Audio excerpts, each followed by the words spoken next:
Okay, so we are now live, and this is going to be a unprompted, unplanned stream. Just let me tweet this out, and then we can get started. But I was just on a call, which was then a live stream with Brian from Honey Badger Radio, and we talked about a lot of things. And I have to say that, in large part, on the whole, I'm happy with the way it turned out. The exception being the degree in which my points were kind of scattershot and I was kind of rambling. If you are against long man bad having things to say, if you're against people in a live stream talking at length, then you're probably not going to like that stream. But I think it turned out good. I'm happy to talk to Brian and what we did on that stream. I thought it turned out well, and I thought it was a good conversation. I will, like I said, I'll admit to the fact that I was a little bit talkative in that, but better that than low energy. Better to have a stream with somebody that has something to say than with one where somebody has basically no opinion. And when it comes to me, once you get me going, like I don't stop. You pretty much have to stop me. We went over by a couple hours, so I apologize for that. We were supposed to do it for like an hour. We went to like 3.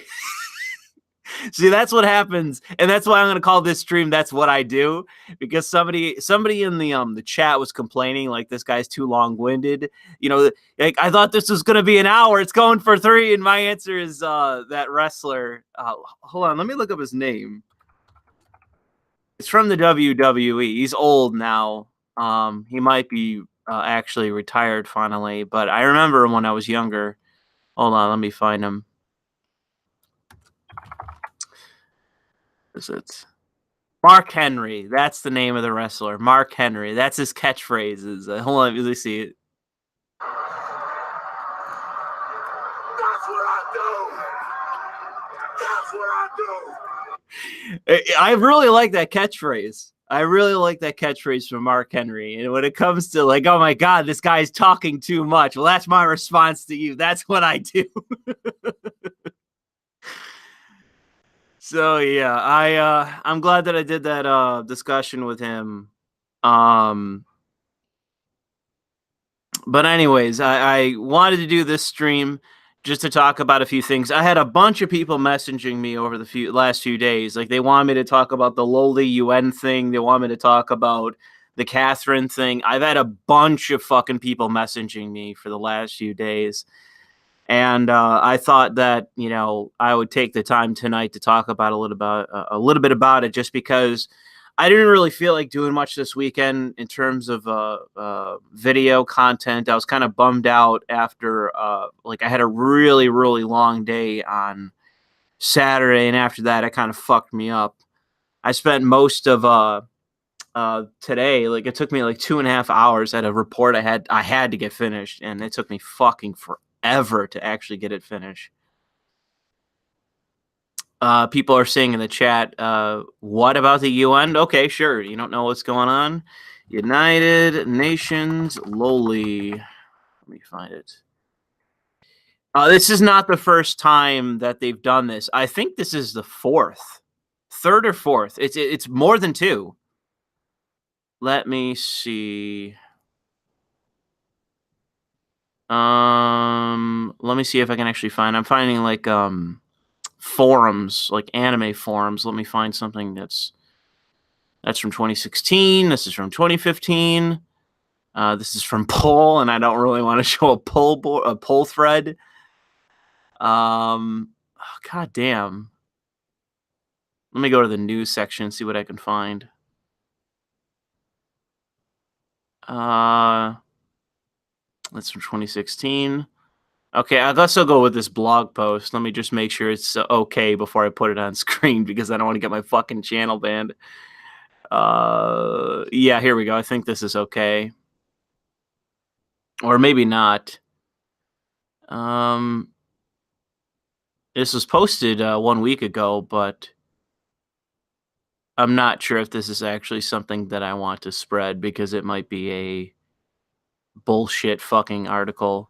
Yeah, it is a bullshit article. Fuck this article. I'm not showing it. Fuck you, Comics Verse. Go kill yourself. I don't care if I get banned for saying it. You're just the ultimate parasite. You're the eternal parasite. Fucking progressives, man. I swear to God. If you didn't have something to fucking ban, you'd have nothing to do. So yeah, let me save this to my own end so I can remember to post it. American Krogan's video was retarded. American Krogan is a white advocate. I had somebody send me a video of his earlier today, and I watched it, and oh boy, I thought originally he wasn't, but woo, no, he is. He is a collectivist and a white one. It's amazing to me that somebody can have an American Krogan is his name, and he's a fucking he calls himself European because he's white.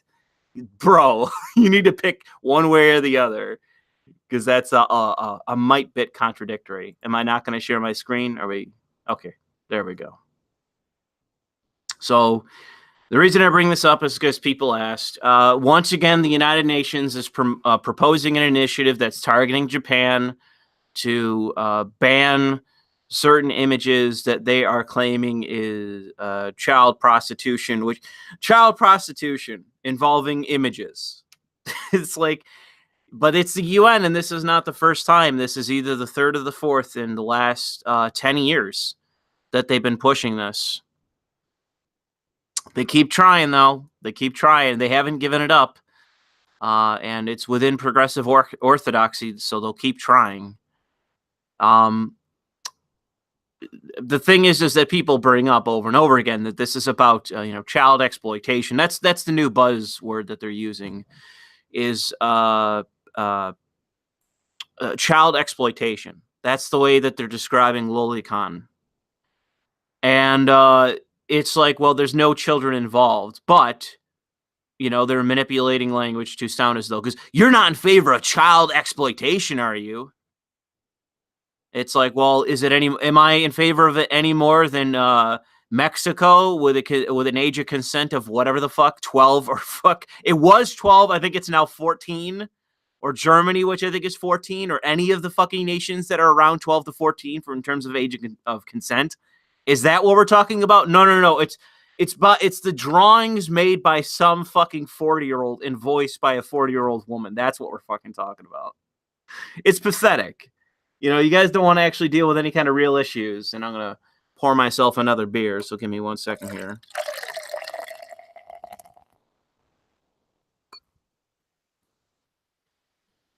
Hopefully that's good for a sound effect. It's never about anything real. It's always just about control of art, which is just laughable. I continue to laugh at this. People recently, and it's largely because of Chris Ray-Gun and his bullshit, that I have now garnered the reputation of this is the only thing that I talk about. But it's bro, I wouldn't be talking about this if this wasn't news. This was brought up on the 17th, yesterday. Okay, that's when this article was written. The UN is proposing this again. This is, again, third or fourth time in nearly in as many years. I think it's been 5 years, 6 years that these 4 proposals they've been proposed in the UN. They're consistently fucking pushing this. And it's not anything about actual child trafficking, which is real. Child trafficking is a real phenomena. Sex trafficking is a real phenomena. Why the fuck aren't you dealing with that? And why are you simply trying to ban art for the sake of some nonsense, as though this is going to solve anything? It's pathetic. It's a non-issue. It doesn't generate, Loli does not result in any more rape or any more child trafficking or any more pedophilia or anything else. You cannot demonstrate that. The example that we have to show is Japan, and it is exceptionally low in terms of rate when compared to the a whole slew of Western nations. There is no evidence to say that this artwork directly results in anything that you're allegedly against.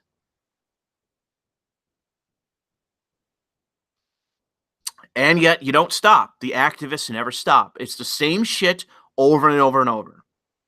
And it's like I said, It's because if progressives didn't have anything to ban, they wouldn't stand for anything. Without something they want to ban, what would they believe? What would their politics even fucking be if not banning things? Anyways, let's I'll pull up Jeremy's video on it. I haven't really I know what's going on, but not precisely. So let me get up Jeremy's video. Now you might here. Be saying to yourself, hold on, Jeremy, you're speaking out of turn. Let me get you on screen. So we're going to listen to Jeremy from the Quarterings video talking about Catherine Full Body. So I've said it before that I am not only a fan of Catherine, the video game, I'm going to hawk it on my channel once the game is actually live, once it comes out. Or whenever PlayAsia offers the the pre-order for it. That's when I'm going to start hawking it. But it's my favorite Atlas game. I think it's their best game. It is as cool as Persona 5 is, and it is a cool game. I think Catherine's better. I think it's I don't know if I would say objectively necessarily, but you know, shout out to fucking Mulder for that. Or Mulder. Shout out to Mulder. But I think Catherine's a good goddamn game. And I think that people that haven't played it should use my affiliate link once PlayAsia gets off their fucking ass. And they should buy it using my affiliate link. I genuinely recommend it. I'm going to buy the new PlayStation 4 version of it, full body. Maybe I'll buy the PC version, which is the original, which I don't recommend just because you can't use my affiliate link to buy it on Steam. But I'm glad to see Atlas actually putting in the effort to make a already good game better. I mean, how fucking often do you see a company do that? I mean, shout out to Atlas. I don't like everything about your company, but goddamn, how often do you see a company make a good game better? How often do you see that? It's unheard of, for Christ's sake. So let's listen to Jeremy here and see what he has to say about the SJW cult at Reset Era trying to fuck Catherine Full Body. And let me get my shit back on Why Not Apaben's video. Did Apaben do a video on it? Hang on, let me look at my subscription feed.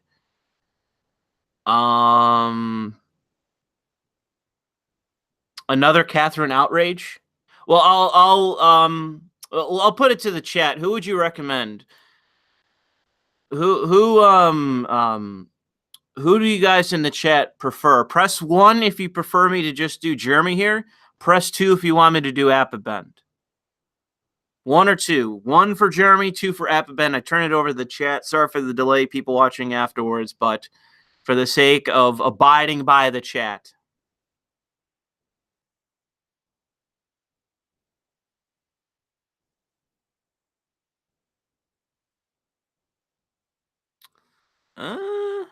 Both? I don't know. Both is kind of a stretch.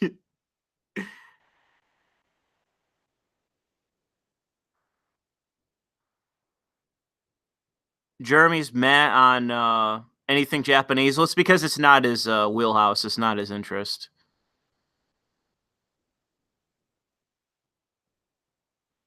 You would prefer if I knew what the hell I was talking about? Well, goddamn, man. Like I said, I haven't, you know. Okay, so somebody said, "What is the shorter one?" And that's going to be Jeremy here. So let's do Jeremy here. 3 videos, but no screaming out of triple upload. Well, that's because I have a deep hate for the forum in which yet another hate mob has formed. If you remember, Reset Era is the forum that doxed the former community manager for GOG.com, endlessly harassing him online, causing his family to receive phone calls, forcing him out of the game industry entirely because they didn't like one of his jokes. Reset Era is a cancerous, quote, gaming forum that masquerades as gaming, but is really an activism forum. A forum where hate mobs build their strength. They identify their... Not to interrupt and make it longer than it needs to. One of the things I can't stand about fucking Reset Era is the fact that fucking devs go there. Like, legit, devs go to Reset Era and ask their fucking opinion. And to me, it's a joke. It really is a joke. It's just how fucking whipped are AAA devs. Like, how cowardly are they? What does Reset Era think about our game? Well, Jesus Christ. Like, they're all going to be fucking dogmatic, progressive, talking point machine guns. What the fuck do you... Like, ask the guy in your next cubicle what they think, because he'll fucking tell you. As if every one of their opinions aren't fucking progressive orthodoxy. Like, you couldn't guess what they fucking believe at this point. Targets, and then they attack. This is partly why a much better forum, exclusivelygames.com/forum, where gamers can just talk about games, exists. But that's neither here nor there.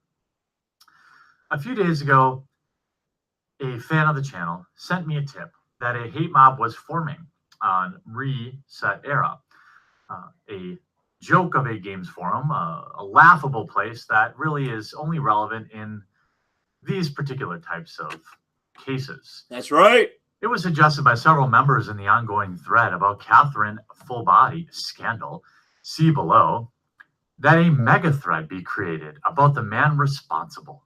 The purpose of said thread would be to educate Era users about his views, works, and the intersection of the two over his 2 years in the industry. This will be that thread. By the way, the thread is titled something totally educational and unbiased. The Phobic Crimes of Katsura Hashino, director, producer at Atlas.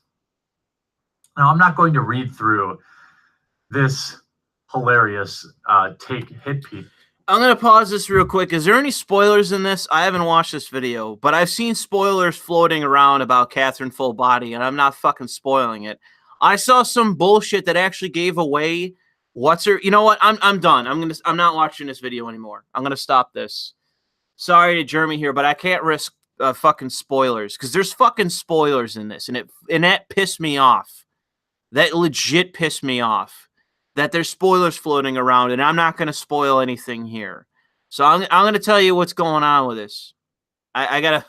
Hold on, let me find a fucking article from One Angry Gamer on it. I'm sure it's got an article, so let me bring up an article that I can cite to talk about this. Let me see. I'm confident that they likely yeah, this is it right here. Okay.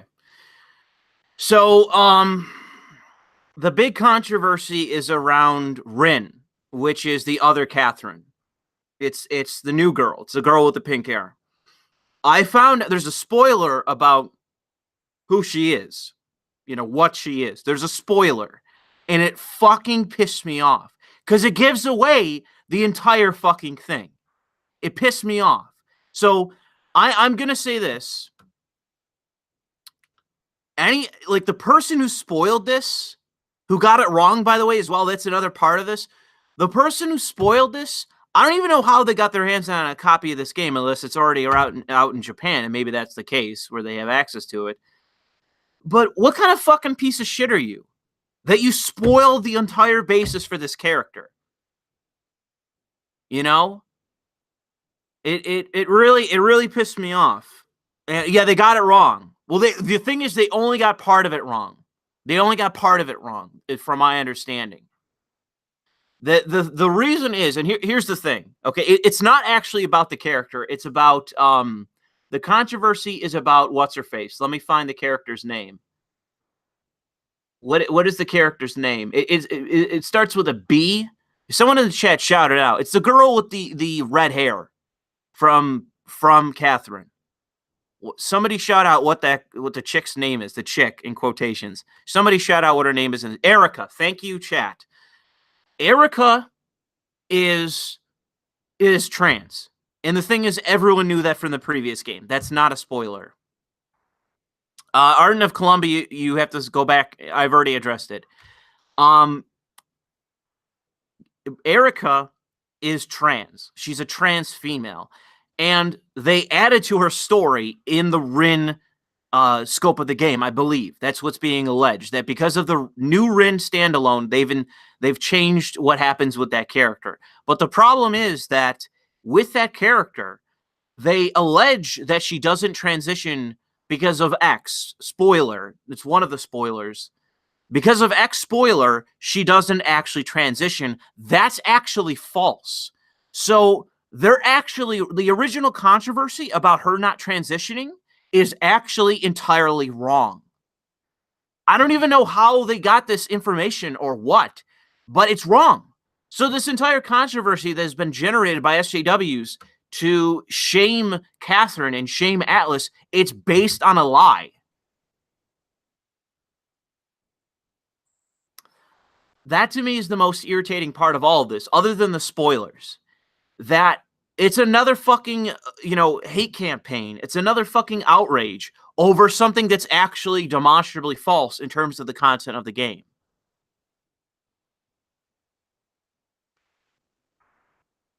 But in terms of the rest of it, I'm not going to spoil any more of it. I'm just going to say that, and I'll save this so I can link it, that the controversy was not even so much around Rin, because they already blew up who she is.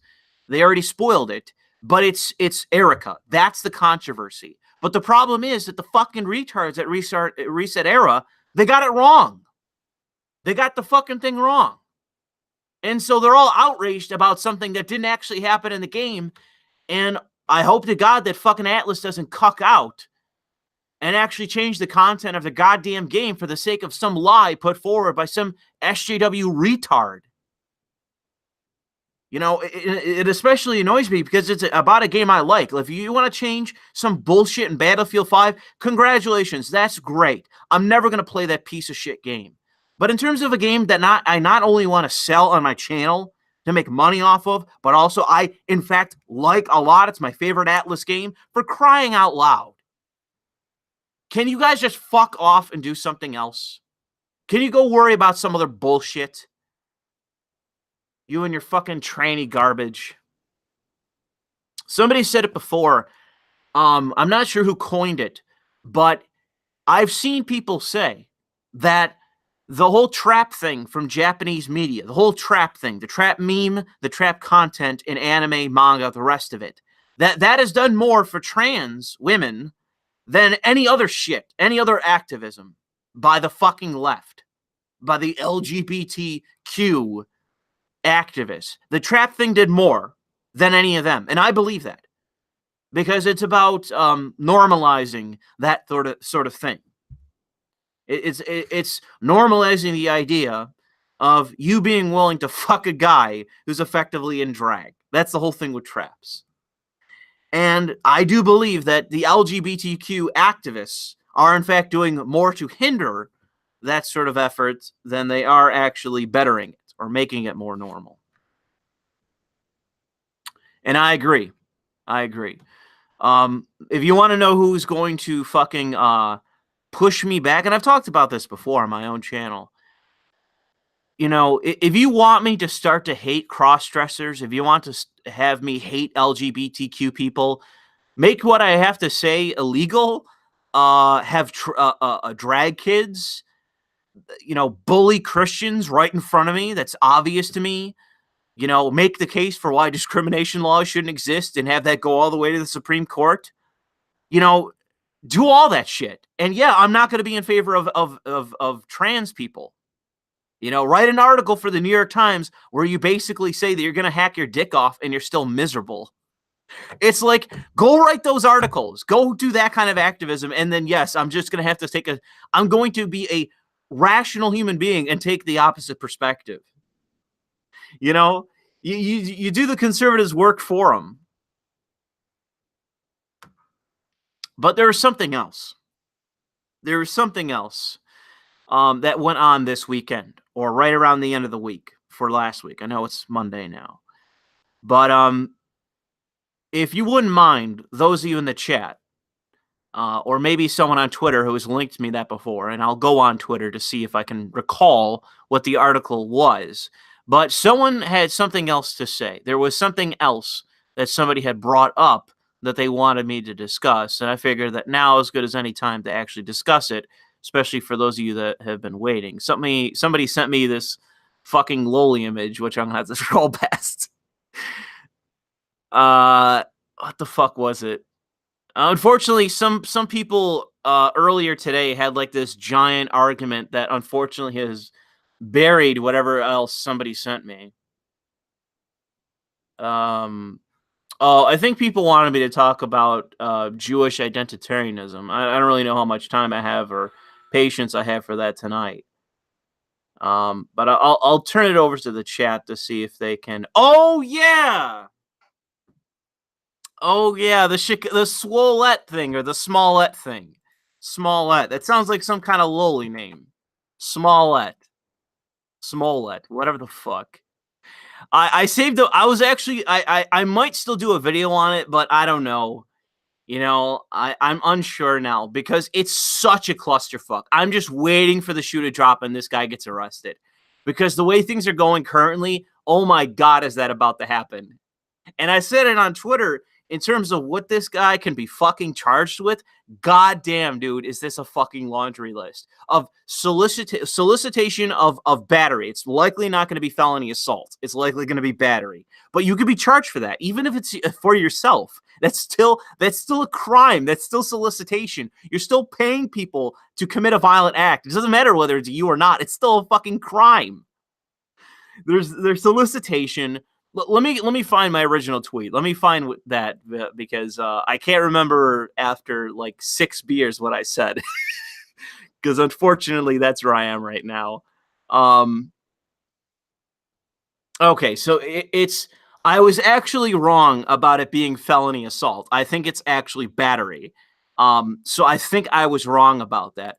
But what I am confident on, I have high confidence, as the CI would say, other than solicitation, which he can absolutely be charged with, but that's going to be a misdemeanor. It's an Illinois law. I looked this up. It's whatever statute 5, Article 5, Section 26A, subsection A4, false police report, which is a fucking felony. It's a class 4 felony, which I believe is the lowest form of felony, felonious action. But it's still a felony. That's still mandatory 1-year jail time. And another one is a violation of Article 5 whatever subsection 26(1) and A9, which is fraudulent request for assistance, which is calling for police and then asking for an ambulance, which I believe he did to bring him to the hospital. That is a class 4 felony according to Illinois law. So that's 2 counts of class 4 felony violation of Illinois statutes, which it depends on the judge and whether he takes a plea deal. But for those 2, that is a minimum. If that's what he's convicted of, let's say he goes to court, he fights it, he goes to court, he's convicted. If the judge is harsh, which I would advocate because this is a fucking national story. It's fake, and he's very likely to behind all of this. Minimum 1 to 3 years for each. So if he does it concurrently and not consecutively, that is 6 years minimum for 2 charges that are not in the minimum of what he could be charged with. 2 that he's very clearly he violated in terms of what happened afterwards. That's potentially 6 fucking years in prison. And also, because of these the minimums with this, 50,000 in fines. 50,000 for these charges of fines. Now, him being an actor, being of moderate success, I'm sure he can pay the fines, but how is he gonna pay his way out of that fucking 6 years in prison, bruh? Yeah, good luck getting that shit. Unless you can somehow get a plea deal, or the sentencing judge is a fucking pushover. That's the only way, man. You'd have to have a judge who's a fucking sentencing judge who's a fucking pushover, and all you need is a judge who is taking personal offense to this case, which happens all the time. like an activist judge says, oh, you know, you raped a child, or you murdered this person, you murdered your dad, you murdered your mom, I'm personally offended by this, maximum sentence. He could get that. You could either get a fucking lenient judge, or you can get a fucking activist judge. And if it's an activist judge, bro, they will give you the maximum. They will fuck you. They will give you the maximum. And the maximum for 2 of those charges, excluding solicitation, is 6 years in prison and $50,000 in fines. So I want to know what's going to happen with the Smollett story. I want to know. And the only reason I haven't done a video on it yet, other than I've been in a bad mood for the past couple days, and I've had work as well, but the only reason I haven't done it is, bro, I'm waiting for the shoe to drop. I'm waiting for this fucking dude to get arrested. I'm waiting to get for this guy to actually get arrested for the crime, because every step of the way, it's been increasingly likely that that's what's actually going to happen. This guy's going to get arrested for filing a false police report for organizing his own hate crime against him. He paid these 2 Nigerian dudes to beat him up, and now he's potentially going to go to fucking jail for it.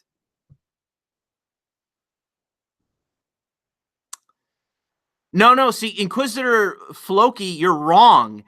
I believe he didn't call the ambulance. He asked the police to call the ambulance. That is in fact a felony. If you say that you need an ambulance, but you actually don't, and you request it of first responders, that being the police, that is a crime. That is a crime. So it depends what happened with him and the police, how he filed the report, what exactly happened, and the prosecutor. It really does. Search Jussie Smollett letter. Louis the retard mailed a threatening letter full of white powder to his production company. Are you fucking serious?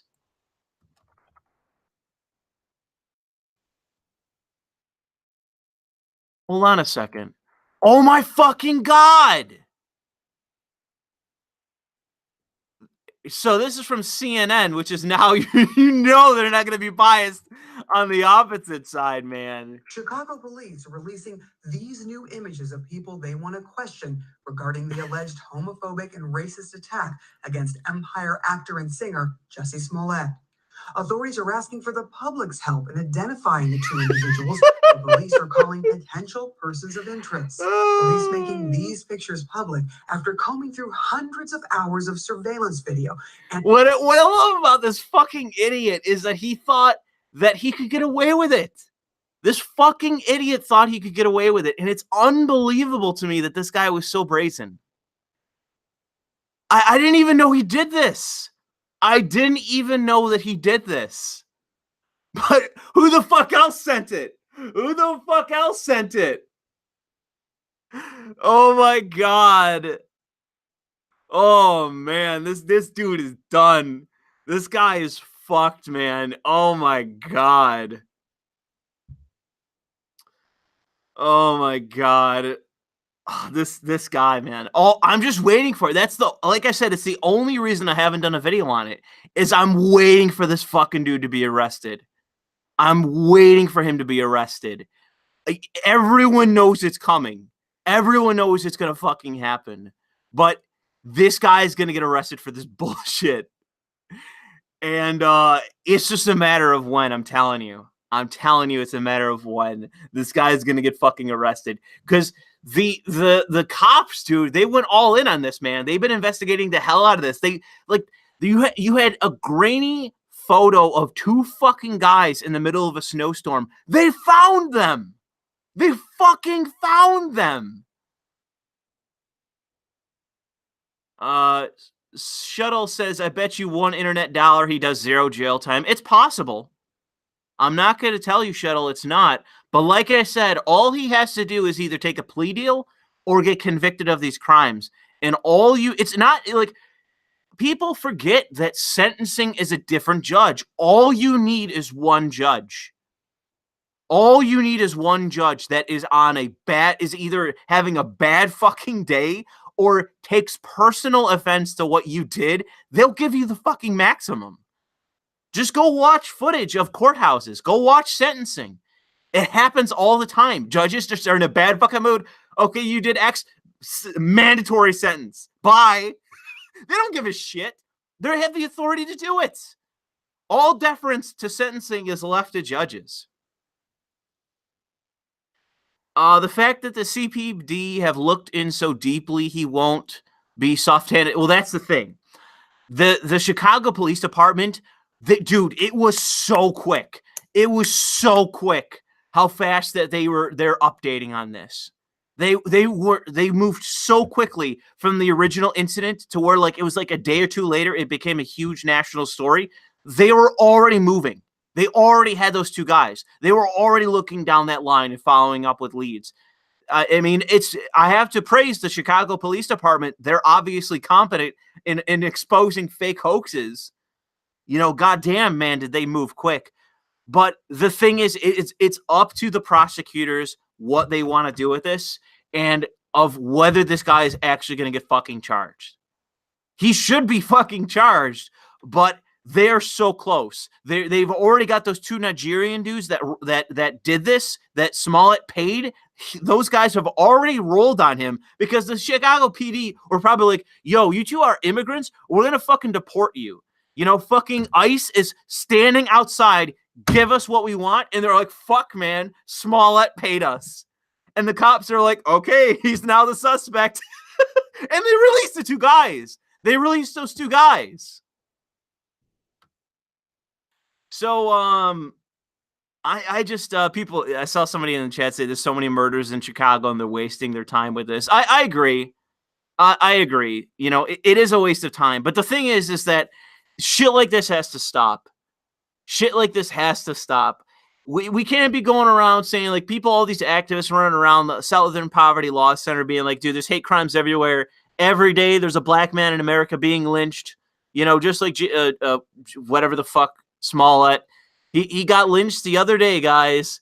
But it's like, nope. Now we got an example of a guy that set the entire fucking thing up.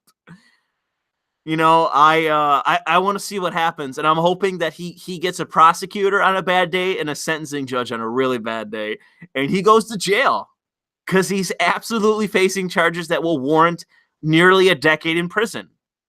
If you add it all up, it's a decade in prison.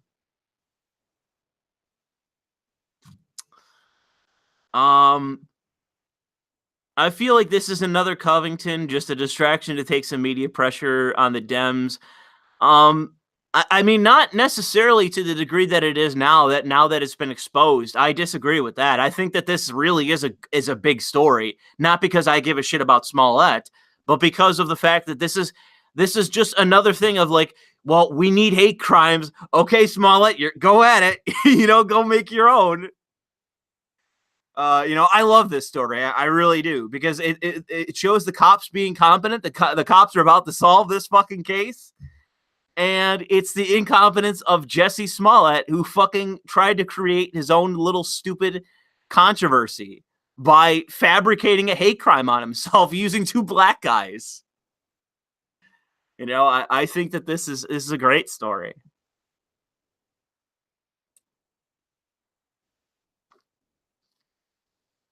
He had so much, a black gay actor in a big TV series, threw it away wanting more attention. No code, I agree. I think that's another section of this. This guy had a successful career on a small show or whatever, but he was successful to some degree. Could have been like the guy that did This Is America. People refer to him as Dong Lover because of Star Wars. That guy sucks dick. I think he's terrible, but everyone loves him. Everyone puts him in shit. Everyone thinks he's great. And it's like, well, it would be like that guy doing this, you know, early in his career. And yeah, somebody, Coconut just said that they blame Kaepernick for doing this. I agree. I think Kaepernick is a classic example of this becoming a thing in the United States. It's like being a victim is going to get you attention, is going to get you fucking money.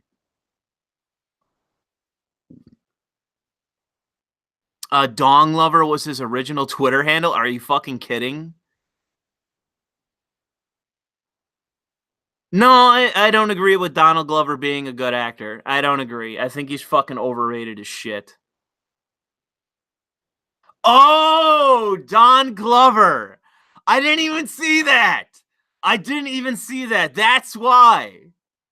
Holy shit, I didn't even think of that. Wow. I'm getting red pilled as it is. Don Glover, Dong Lover. Holy shit, I didn't even see it. But yeah, you could say whatever you want to.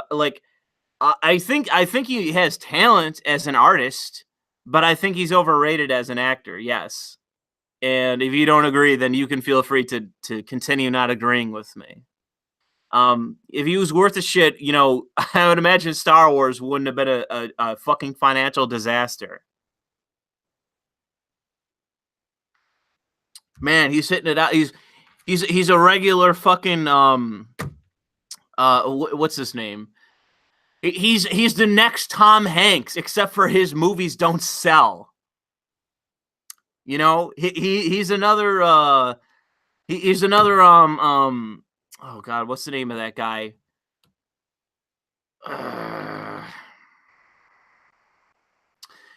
What's the name of the guy that was in that movie with Brie Larson? That movie, it's like Groundhog's Day, except for sci-fi that involves aliens. It's actually a good movie. He's the weirdo Scientologist. What's that actor's name? Someone help me out. I'm free. I can't remember that guy's name. That actor's name.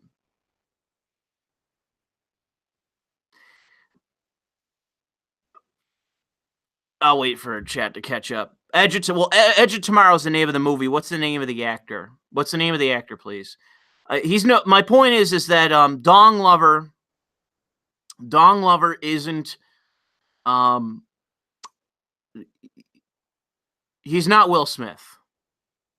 He's not, yeah, Tom Cruise. Thank you, Tom Cruise, finally. He's not Tom Cruise. He's not Tom Hanks. He's not Will Smith. He's not selling movies. That's my point. Dong Lover is not selling movies. And that's the difference. Tom Hanks sells movies. George Clooney sells movies. Tom Cruise sells movies. All of these people sell movies. Them being in the movie is a good thing. It helps the movie for the sake of profit. Dong Lover doesn't sell tickets, period. People are now getting upset that Brie Larson wasn't into Edge of Tomorrow. God damn it, I'm looking this up. I thought it was Brie Larson. Hang on. I think I own Edge of Tomorrow. I actually like it. It's not a bad movie. Oh, Emily Blunt. Sorry. I'm confusing them. Brie Larson is not Emily Blunt. I liked Emily Blunt, even though she was a cunt. That's why I mistake the two in Edge of Tomorrow. I think it worked in that movie. People are now saying Emily Blunt is a goddess. But yeah, I see people hate on Tom Cruise. I think that Tom Cruise is better in a movie like Edge of Tomorrow than he is in Mission Impossible.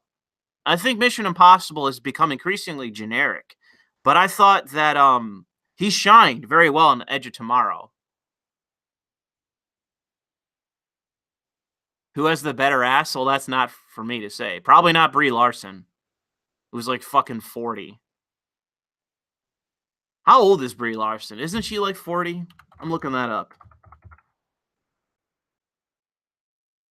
She's one of those actors at the end of her fucking career. Oh my god, I forgot. Yo, she's the actress who's fucking 29 who looks like she's 40.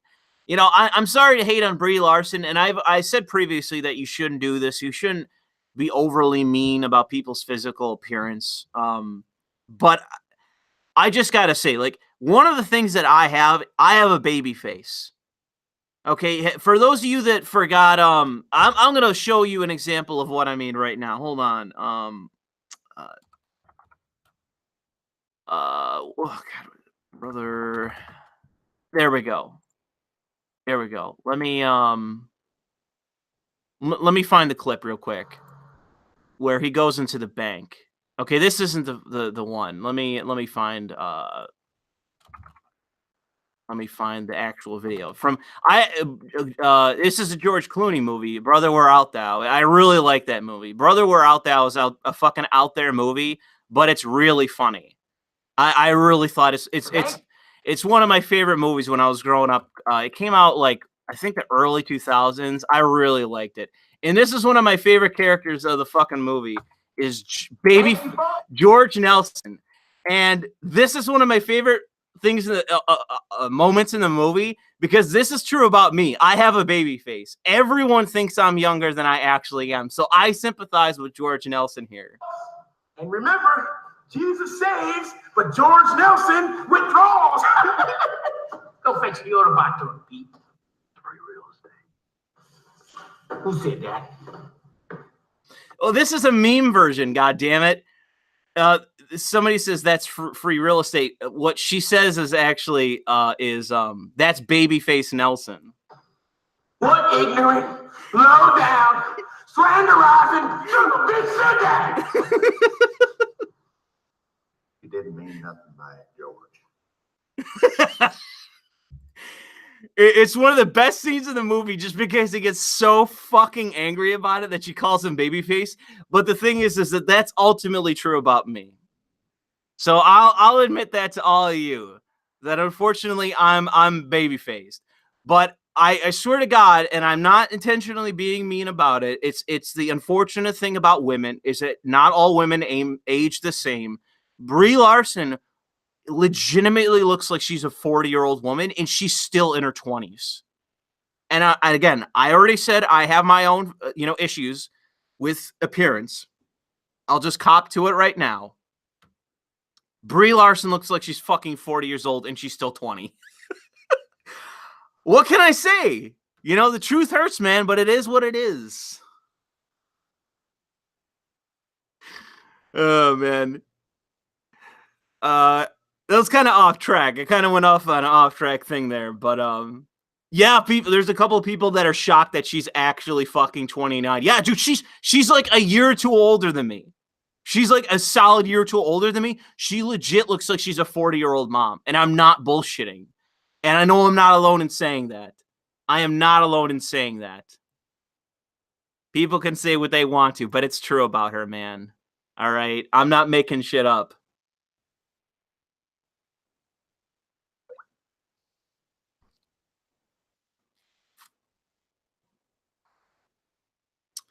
And not like actors depend on their looks and skills. Well, that's the thing. A huge component to acting. I mean, obviously, I think you're being sarcastic with that, but a huge component. And the thing is, too, when it relates to acting, appearance is not like you. A good example is there's this one actor, and I don't remember his name. Let me look him up right now. He's on Boardwalk, or was when it was still a show, Empire, and he was on The Sopranos. He was a capo for the New York mob in The Sopranos. That he took out the top guy for the New York mob that went to war with Tony, and he played Torrio. I want to say was his name in Boardwalk Empire. Let me find that actor's name. Johnny Torrio is who he played. Greg Anatochia and Antonacci. I'm not sure how you say it. Oh, holy shit, he died. Wow, I didn't know this guy died. So rest in peace. Here, I'm going to put this guy's name on screen. Chat, you can help me out. I'm not sure how you say this guy's name, but this is the actor that I'm referring to. The reason I bring him up is because he has a lazy eye. He's kind of short, stumpy Italian guy that has a lazy eye. But the thing is that he looks like a mobster. He talks like a mobster. He fits the bill for Phil Leotardo's right-hand guy in Sopranos, and he was Johnny Torrio in Boardwalk Empire. He worked. I think he's a good actor when he was alive. Rest in peace. But I liked him. I liked him in Sopranos. I liked him in Boardwalk Empire. And he's not like super masculine as a guy, but he fit the mold for what they needed for both those roles. He's an Italian guy, obviously with that kind of name that ends in a vowel, but he looks like a mobster. And he's let me show you a picture of him. Let me find a picture of him. And I'll show you what I mean.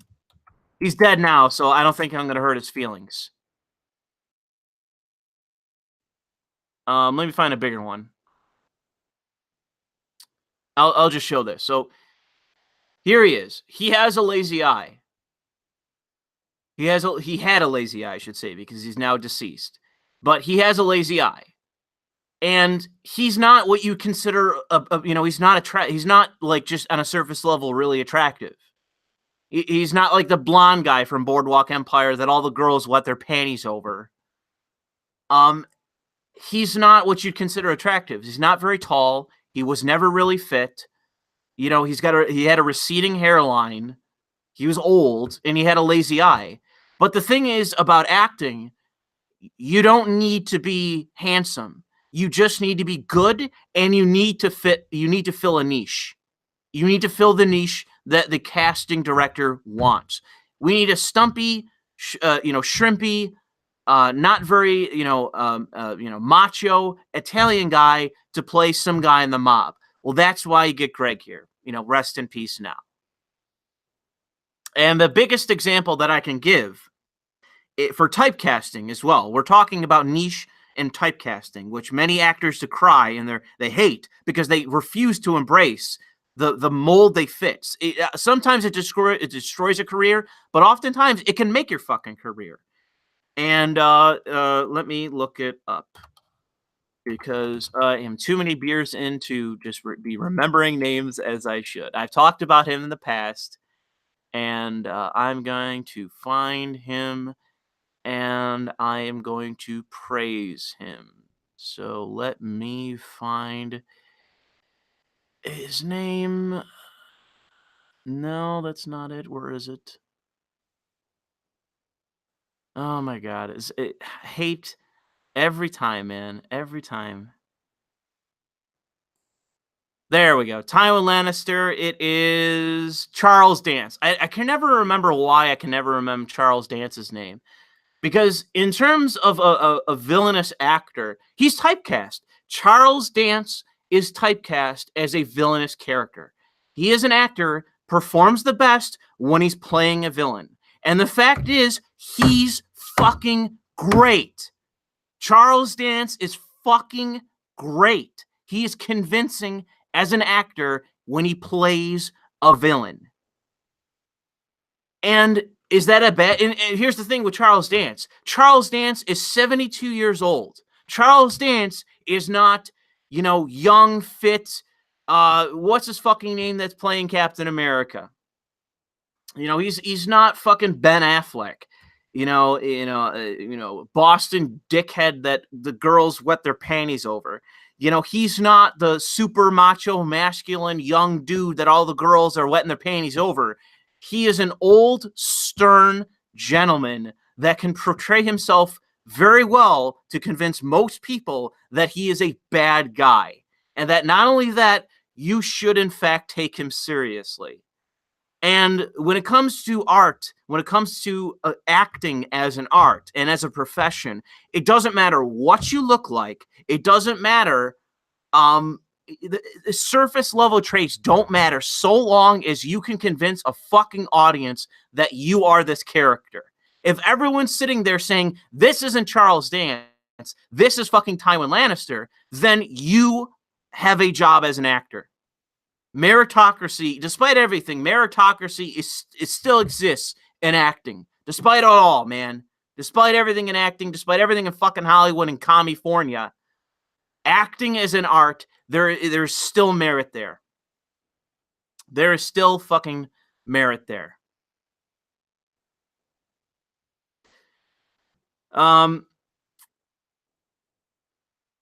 Anyways, I don't even remember where I was going with that, but I do think that stands as a point. I'll read some super chats. Will Run says, can't watch now because my girl will get pissy. Here's some petrodollars for the 2D waifu land. Bulldoze the UN. Thank you, Will Run. Patrick says, trying to explain uber capitalists that the modern CEOs are pieces of shit sucking off a profit of their employees is impossible. Mr. PS4 Boy says, Louis, you blackpilled me on Western anime translation. I'm fine with that. Oh, I'm sorry there, PS4 Boy. Simple Jeremy says, media casting have bought into identity politics. Sure, I agree with that. I think that's one of the unfortunate parts that we see with media today is that people are being miscast for the sake of identity politics where they don't belong. Rose says, do you attribute market forces to the meritocracy, or what do you think enables good actors to get to the top despite all the nepotism and bullshit? Money is a big part of it.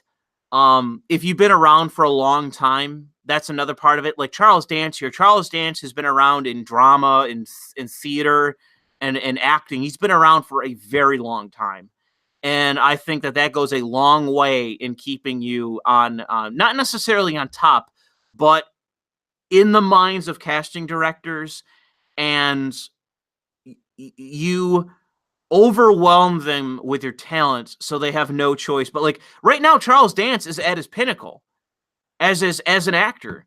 Like, he's received a bunch of nominations because of fucking he wasn't being nominated for shit back when he was with Arnold Schwarzenegger in the last action hero from 1993, which it has on his own Wikipedia here. He's not getting he probably got awards for being in theater where he spent a lot of his time, but he's getting fucking awards because of Game of Thrones, his role in that, and what he's doing now. He's at the top of his career right fucking now. Maybe he'll disagree because of his time in theater, but in terms of mainstream audiences and popular support and popular praise, right now for Charles Dance, especially with him in The Witcher 3.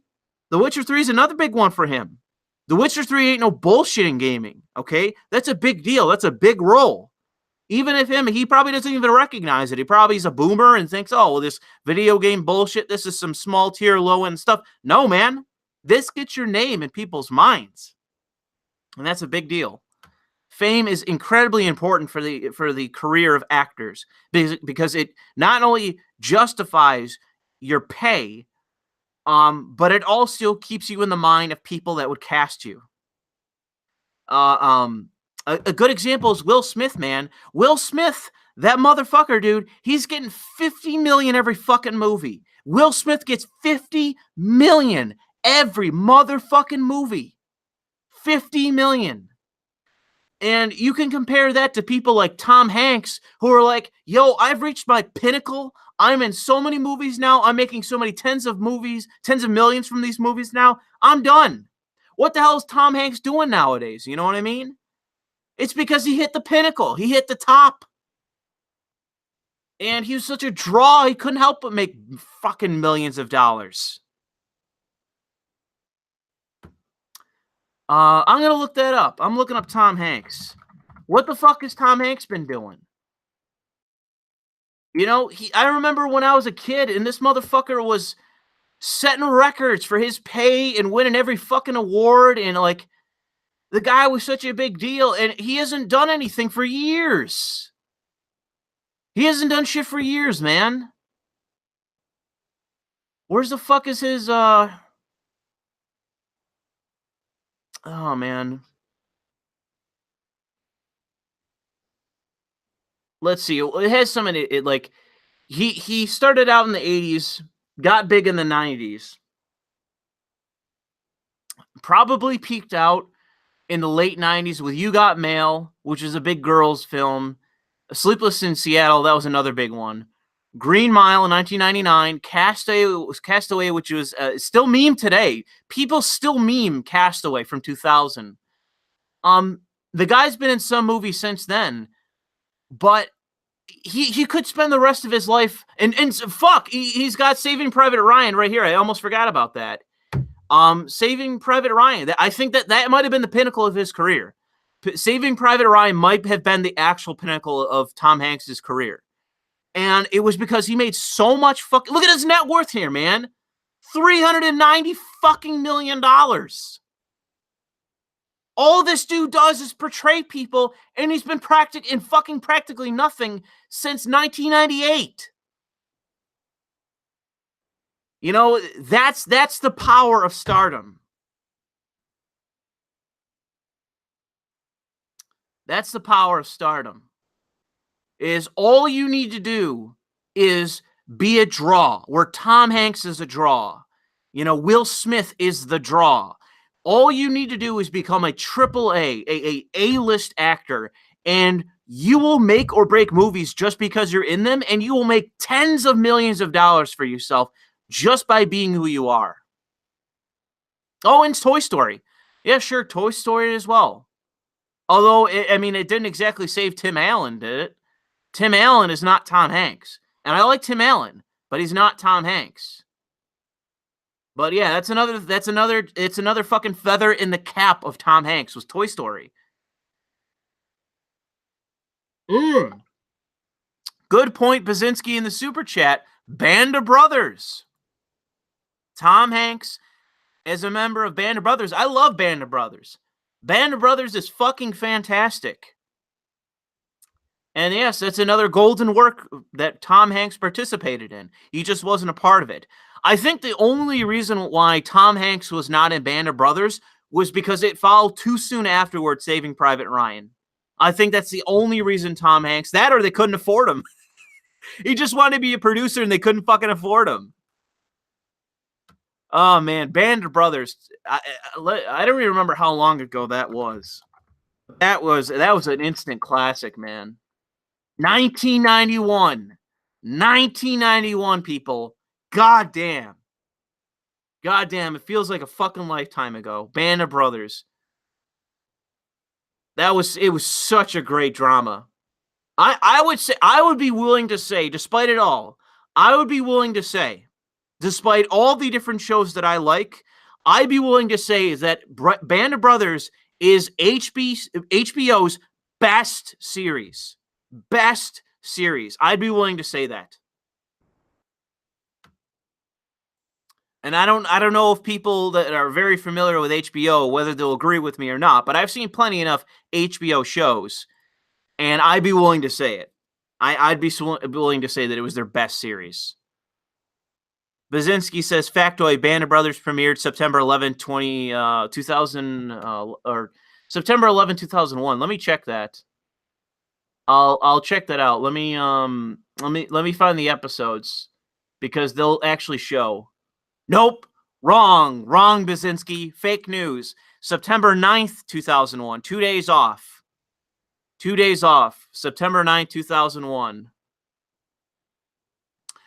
One of the things about it that I don't understand is that it actually the viewer audience, unlike Game of Thrones, that went up, and Lost too. Lost was another one that went up as the time went on, up until a point where it dropped off because people stopped caring. The quality was shit. It actually went down from the first episode. It started out at nearly 10 million live viewers, down to 5.5. I don't get it, dude. This was fucking great.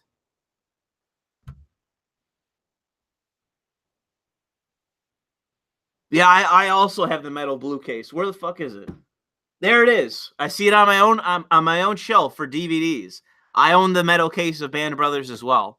It's great, man. Well, in Brazil, it premiered on September 11th. Bad luck. Bad luck for those of you in Brazil. I mean, obviously, it's a lot worse even that, I'm from, not only American, but I'm from New York. People are fucking wetting themselves over it, I remember. Real Time with Bill Maher is the best HBO series. M.A., you are trolling.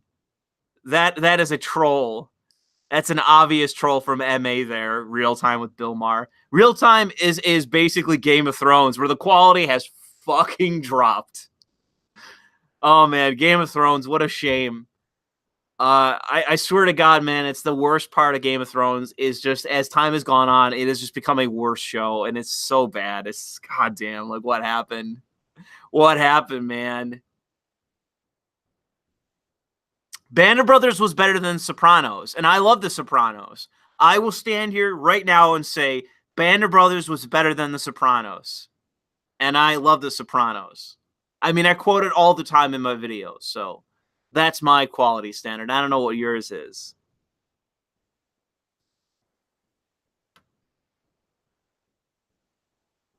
True Detective Season 1. True Detective Season 1 is another classic. I think True Detective Season 1 is still underpraised to this day. People laud it, but it's still not like people don't say True Detective like they do Band of Brothers. It's not the same. Or even Game of Thrones or anything else. But yeah, True Detective Season 1, man, they captured lightning in a bottle.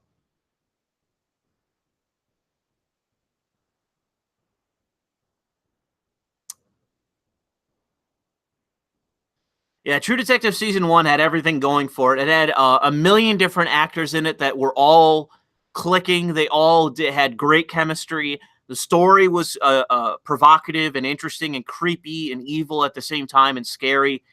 The chemistry between the different characters, even regardless of the protagonist, just the chemistry overall between all these characters, it was great.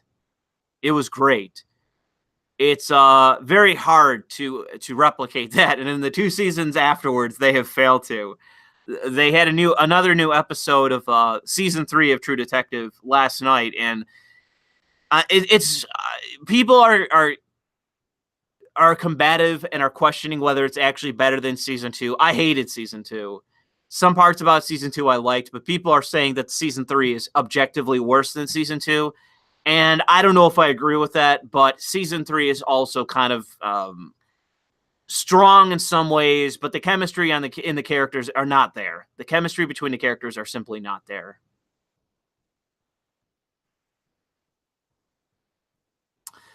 Someone says that they never saw True Detective and never will. First season of True Detective is great. So fuck off with that. First season was great, man. It was so quotable too. The one line hold on, let me look that up. I'm gonna look it up. I've quoted it before, but it's one of my favorite lines of the entire series. Let me see if I can find it. There's many quotes from the first season of True Detective. Yeah, here's the clip. Let me show it real quick. This is one of my. When I saw this right as the episode came out, the day it came out, I laughed so fucking hard. I had to pause it. I laughed so fucking hard. Oh, it's gonna be too low, isn't it? It's gonna be too low. Hold on. Let me see if there's closed captioning, so you can at least get the captioning. Is there no closed captioning? Damn.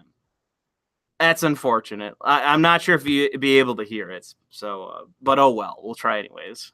Time is a flat circle. I said, Nietzsche, shut the fuck up. Put it down. You can't hear it because it's too low, which is unfortunate. But I had a clip of this in a video of mine a long time ago.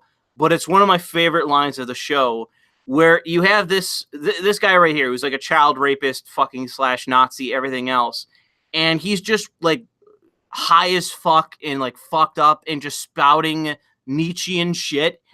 And he says time is a flat circle. And I'm blanking on the actor's name. Let me look it up just because I forget. Let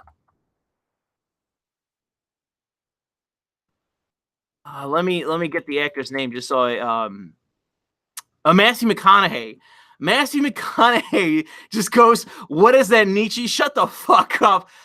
I laughed so fucking hard. You have no clue. I laughed out loud for like a solid minute and a half at that. Where this guy's like, I recognize it by watching. Like, is he spouting like Nietzschean platitudes? What the fuck is he saying? And he says time is a flat circle, which is a Nietzschean concept. And Matthew McConaughey's reaction is to tell him to shut the fuck up. Oh my God, dude. I have no idea why that made me laugh so fucking hard. Because this is in the context of like a gunfight and child rape and like all of this deep shit. And like, it's just so fucking funny. It's so fucking funny. It's this bizarre moment of levity in a really dark series. It's great. This is one of HBO's best series, period. But I swear to God, man, the first season of True Detective had so many fucking one-liners like that were just unbelievably good. Unbelievably funny. So memorable.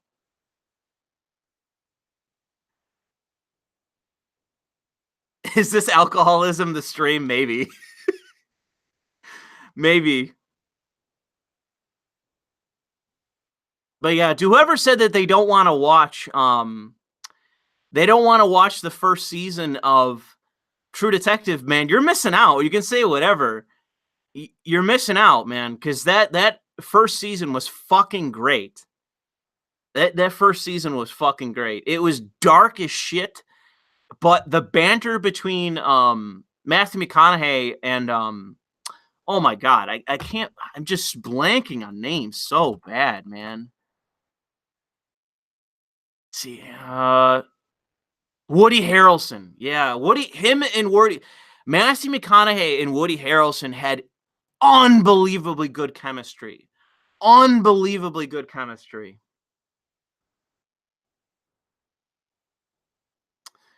And yeah, the dialogue in that. And one of the famous scenes, and I can't show it, is it's a great segment in the first season of True Detective. They go to the ghetto. It's Matthew McConaughey pretending to be an undercover biker. He was undercover with bikers for a long time. Let me see, robbery scene. See if I can find it.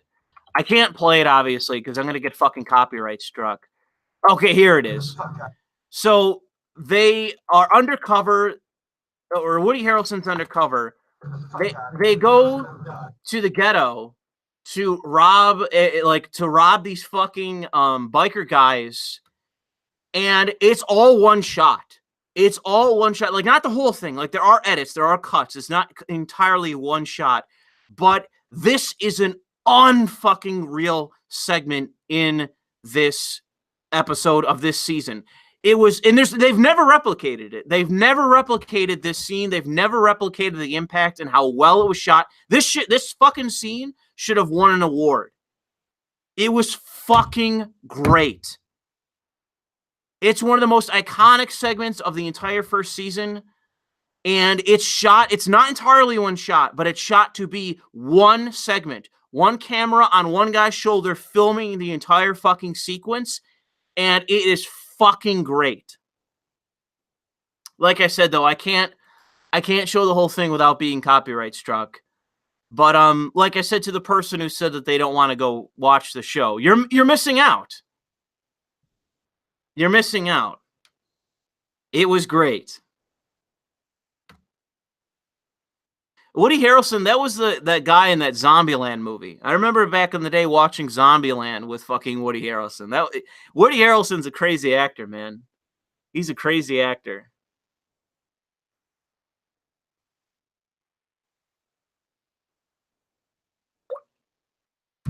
Anyways, let me see if there's anything else. Somebody sent me a thing on Twitter asking if Brie Larson has a butt.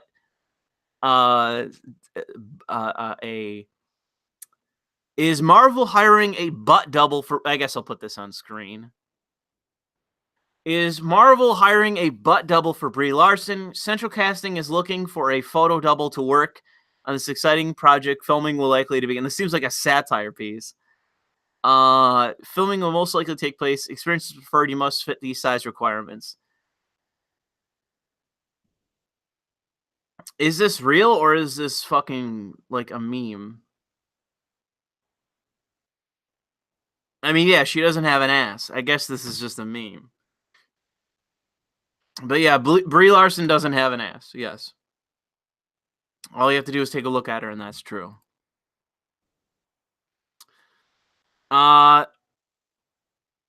Anyways, let me get back to the chat.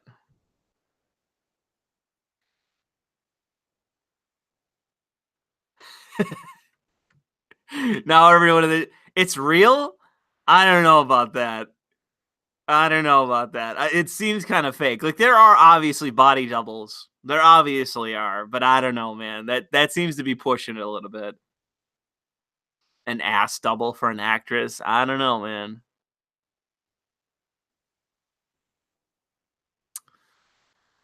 Was there anything else that I forgot to go over from last week or this weekend that I'm forgetting offhand? I guess I'll stop sharing since I'm just showing, one Wikipedia article from a dead actor and Charles Dance being the other, who's alive and well and doing at the pinnacle of his career at 72. She has the ideal body of a 12-year-old boy. A Middle Eastern warlord would have sex with her. Damn, dude, this chat's getting fucking harsh. I disavow this chat, man. This chat's getting wild. I have to disavow. I'm sorry. Somebody sent me some Yuri imagery on Twitter, which I'm not sure what that's about.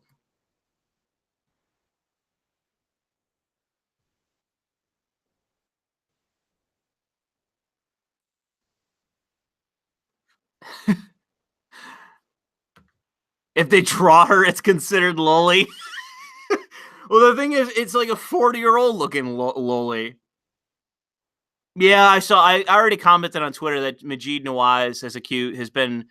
He looks like he did get roughed up, but he's saying that it was by a racist. That's who he's saying has some guy that called him a packy hit him. And I already disavowed. I already said that, like, of all people you have to attack, why this guy? And I agree. Somebody said that somebody said something about Trump tweeting. What did Trump tweet? Andrew McCabe didn't go to the bathroom without the approval of leaking James Comey.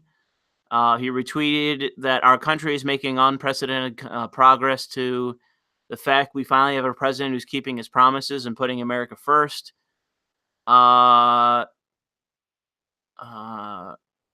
What did Trump say that is weird? What did he say? I see him talking about Maduro, Venezuela. What did he say? I'm not really sure.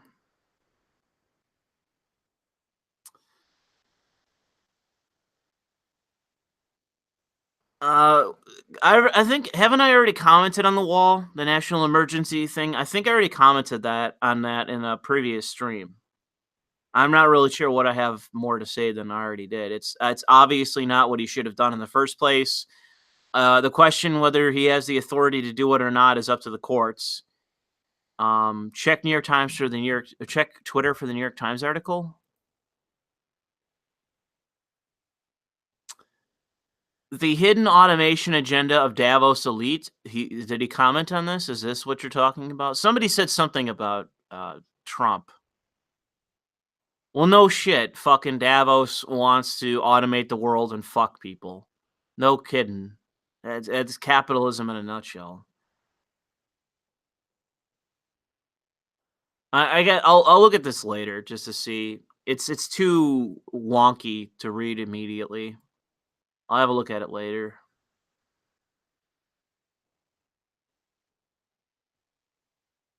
What are my thoughts on the situation in maybe 2 to 5 years? The culture war? It's too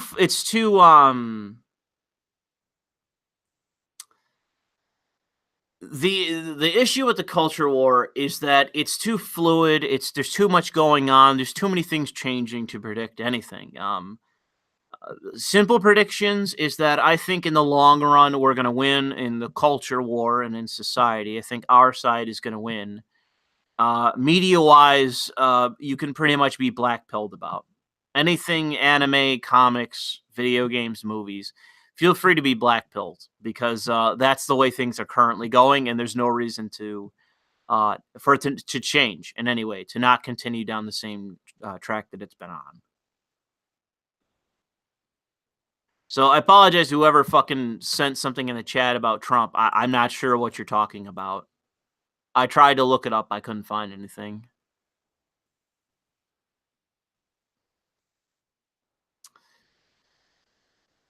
Gamers will win in terms of the media. They'll destroy it. and there's no way to get to untether them. They're like what's that dog? The pit bull. They lock their jaw up and they're stubborn and they won't release whatever they're biting. I think crocodiles do that too. That's SJWs in media. They're not giving it up. You can't get rid of them. You can beat them with whatever to try to get them to release, and they're not going to release. On culture, they're just going to get beaten. I'm confident that so long as things go the way that they need to, we will win in the culture and in society and in hopefully politics. It requires more work on our part. We can win that way. Media-wise, I'm far, far more pessimistic. Louis, I love your content. Why do you use racial slurs or statements? Doesn't that needlessly discredit your cause? Not necessarily. You know, it's just a fear of words, and just because you use the word doesn't mean anything. You know, the big thing is you don't routinely see me using racial slurs. If I ever do use a racial slur, it's either for the point of a joke or it's to make a point. And if you're dismissing a point because someone uses a racial slur, congratulations, you're retarded. Talk about the guy who got a gun pulled on him because he had a Trump hat. I haven't heard about that. I haven't heard about a guy. I guess I'll Google. Do I think media will go the way of Comicsgate and become more independent with crowdfunding sites? Yeah, but I think that it's not going to be. I don't think what happened with Ethan Van Sciver and Richard Meyer, I don't think that you can use that as a permanent example. I think eventually the SJWs are going to attack the crowdsourcing websites and they're going to fucking fold. So I wouldn't take the crowdsourcing sites for granted, and I wouldn't expect to have the same success as Richard Meyer and Ethan Van Sciver forever. Eventually, they're going to realize what they need to do, and they're going to attack the crowdsourcing sites, and they're going to fucking fold. What was the other thing somebody said? Oh, the guy with getting a gun pulled on him. Gun pulled on Trump hats. Man arrested after pulling a gun on MAGA hat wearing Sam's Club customers. Most of the news concerning MAGA hats in recent days has been concerning bogus accounts of Trump supporters allegedly assaulting pedestrians in Chicago. Well, hold up. What is the date on this? Okay, this was today. And as we noted, some consider the red hats to be the modern equivalent of a Klan hood. Yesterday, however, things were ratcheted up to a new level in a Bowling Green, Kentucky Sam's Club when a verbal altercation over the hats resulted in a gun being drawn. James Phillips allegedly flipped off a couple who were wearing the hats. One of the hat wearers told Phillips that he had as much right to wear the hat as Phillips has to decide not to, and return the middle finger salute. The police confirm that the suspect, identified as James Phillips, admitted to flipping off the alleged victim, Terry Prince, and Prince's wife because of their hats. Pierce tells 13 News he was shopping with his wife when Phillips pulled a .40 caliber out and stuck it in his face, backed up and said, "It's a good day for you to die." Holy shit. Wow, man. What a fucking lunatic, man. You know, and this is what I mean by a sickness in society, man. I talked a lot about this when I was on that stream with Brian from the Honey Badgers, is that this is another example of a sickness in society. What kind of society that's in any way functional is where you have some dude, because another guy's wearing a MAGA hat, he's wearing a hat, you pull a fucking gun, stick it in his face, and say you're gonna threaten him to his face. Say it's a good day for you. It's a good day for you to die. That's just a direct threat. As you are not just brandishing a weapon, but threatening him with it. That's fucking crazy. Phillips apparently thought better of what he was doing and left the store. That's when Pierce did something really stupid. Pierce followed him into the parking lot. I went out the front of the store to confront him again, and that's when I got him in his car. He couldn't leave because his mother was still in the store, and we were having a verbal altercation outside. Pierce said he tried telling me I assaulted him, and I said I never touched you. Oh, he had a Glock 40. Okay. Wow.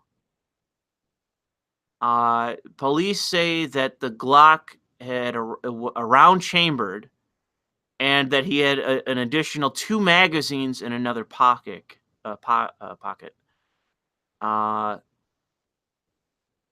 Okay, so he is permitted to carry. Okay, so he is legally allowed to carry that pistol, but I would say that obviously this is a crime, and the guy should be fucking charged for it. You can't only brandishing a weapon is illegal, but you can't stick it in somebody's face and then threaten them to their face. Like, it's an obvious crime. That's well beyond the fucking, it's well past the pale of what somebody should be allowed to get away with. Can't stick a fucking gun in somebody's face over nothing. I'm wearing a hat. Let me flip you off. Okay, let me pull my Glock 40 and stick it in your face. That's obviously disproportionate and illegal. And I hate to say it, but maybe people ought to question whether that guy ought to be carrying. Should Mr. Whitehead here, I'm 40 years old and I have a head of completely white hair. Should this guy be still carrying when he's fucking sticking his gun and people wearing MAGA hats, he's sticking it in their face, threatening to murder them for no other reason than flipping him off after he flipped them off? Yo, you're obviously a psycho. Trump supporters should start carrying so these leftists think twice. Sure. That's the only thing that you can do in response to threats of violence is carry yourself. That way, if these fuckers ever actually do pull a gun. Because the thing is, man, if I was in a situation where I was carrying and you pulled a gun and aimed it at me, bro, you're getting shot. You're not going to stick a gun in my face when I'm carrying and not get... The only way I wouldn't shoot you dead would be I would be too afraid to draw. You got the drop on me, I can't pull quick enough. That's the only fucking way you're sticking a gun in my face and not getting shot. That's a crime, and I'm well within my right to blow you away. When am I supposed to wait around until you murder me? Oh, gee whiz, hold on. Let me, hold on a second here while you murder me. As you stick a gun in my face and threaten to kill me. No, you pull a gun on me like that, you're getting fucking shot. And I'm not shooting for the kneecaps. I'm shooting center mass. As everyone should shoot. I'm not a gun expert. I'm not even an enthusiast. Everyone I ask says, always shoot center mass.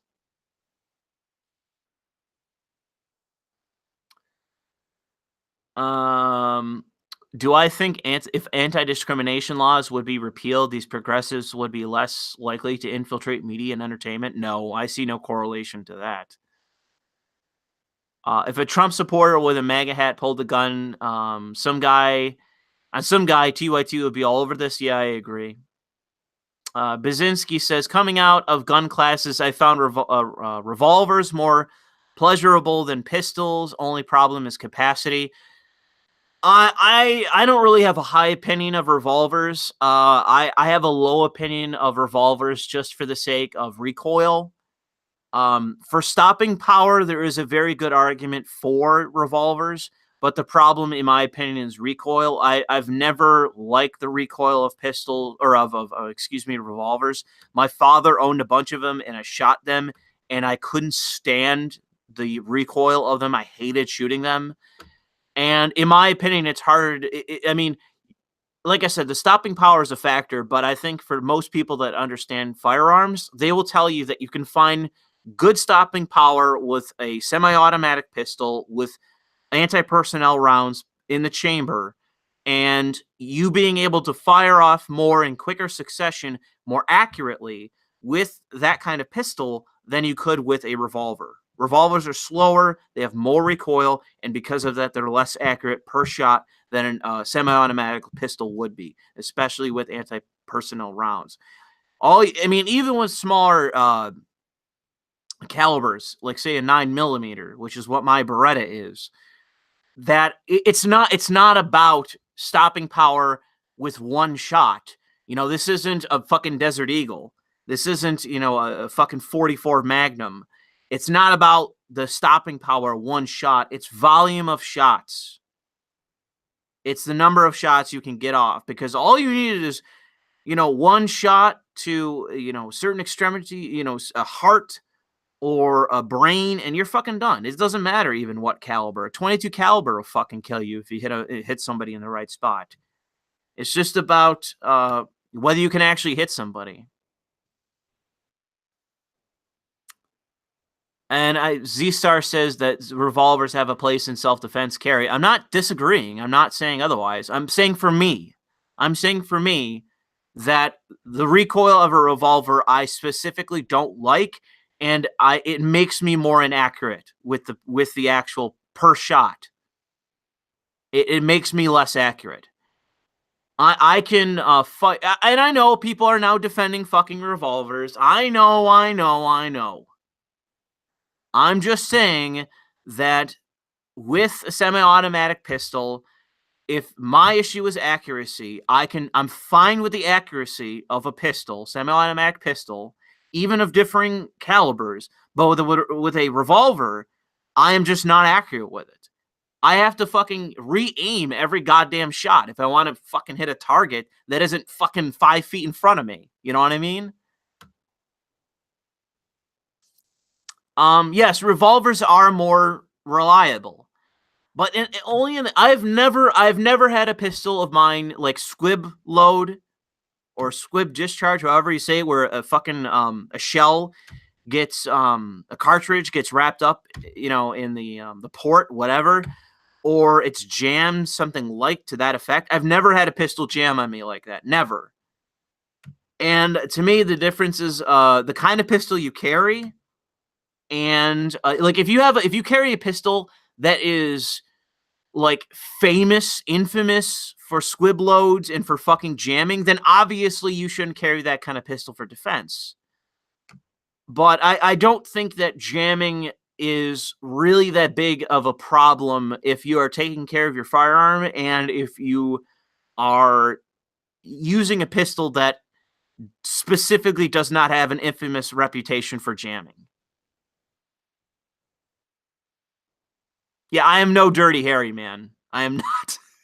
I'm not good with revolvers.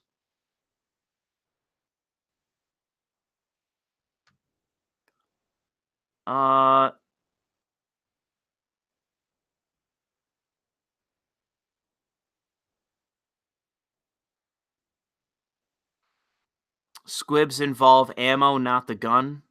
Yes, but I'm just speaking to jamming. I'm just speaking to jamming in general. Well, the thing is that I've been warned about Glocks. I was questioning whether I wanted to buy a Glock to use as a carry, pistol, and I had a bunch of people tell me, "Oh no, don't carry a Glock. Glock's jam, blah blah blah." And I don't know, because I've had plenty of people say that that's exaggerated.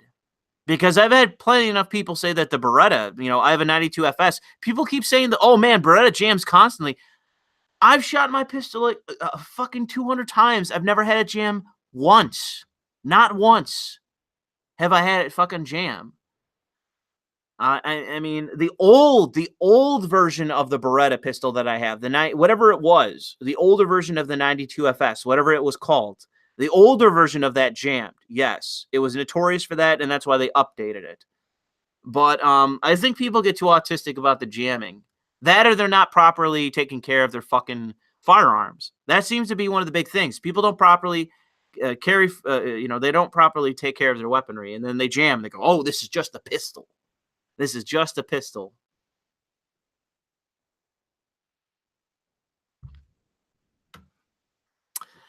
Yeah, well, so many people are not talking about proper self-defense. The only thing that I've heard that people are consistent about on self-defense is the fact that you should have a round in the chamber. I would never carry a pistol that didn't have a safety on it, just because I don't really like the idea of having accidental discharge, of shooting myself in an artery or shooting my cock off. So I don't really have a strong interest in having a pistol that doesn't have a safety on it, which is, I believe, another issue with the Glock. But the thing is that you might as well not. I've been told you might as well not carry if you don't have a round in the chamber. That's what I've had people tell me that carry and are enthusiasts. 50 caliber Desert Eagle has no recoil. Trust me. No, I have seen somebody shoot a 50 caliber Desert Eagle. It has extreme recoil, and it is a worthless pistol unless you're shooting out a fucking engine block. The 50 caliber Desert Eagle is worthless unless you're shooting out an engine block. Lower caliber Desert Eagles are better. Baby Eagle is better, but the 50 caliber Desert Eagle is fucking worthless. Even like you're shooting a bear or something, I don't think it would be that good. But in terms of the time it would take to fucking aim.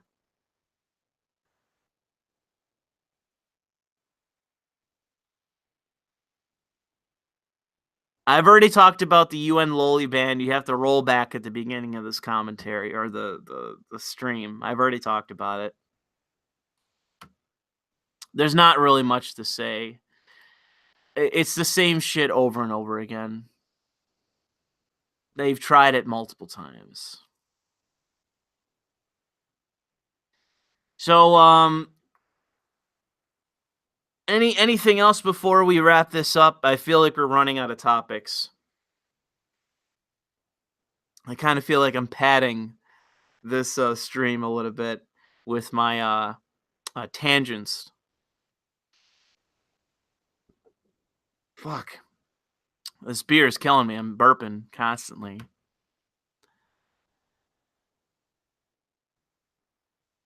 So let's wrap this up. What else do we got before we call it for the day? Is there anything gaming wise that's worth talking about? In my off time, I beat the campaign to XCOM 2. I actually managed to beat XCOM 2, and I can say that unfortunately with it, like the learning curve is just kind of hard with it because it's all over the place. It's fairly randomized, and you just have to try your best to actually get to like the third tier weapons and the third tier armor, and then after that it's smooth sailing. So I beat XCOM 2, but not the War of the Chosen. I didn't beat that. I retried it a couple times and kind of was like, all right, this is going to be a thing for another time. I can't beat this right now. It's just going to have to be for another time. No one really bought Far Cry. Do you mean New Dawn?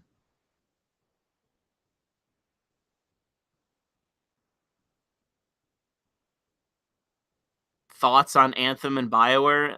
I don't really have any strong opinions on it.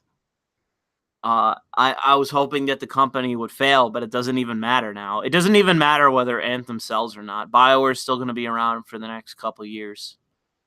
It could be the biggest piece of shit in the world and sell one copy, period, and they'll still be around. Unfortunately, my prediction of BioWare closing by this year is done. It's I'm wrong, and you can thank Apex Legends for that.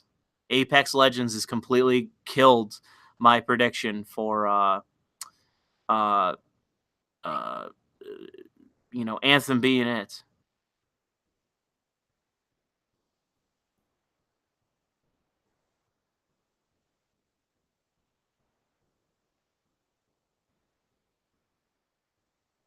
Yeah, I agree. People are Z-Star says that the DLC upsets the pacing and balance of the game. I agree.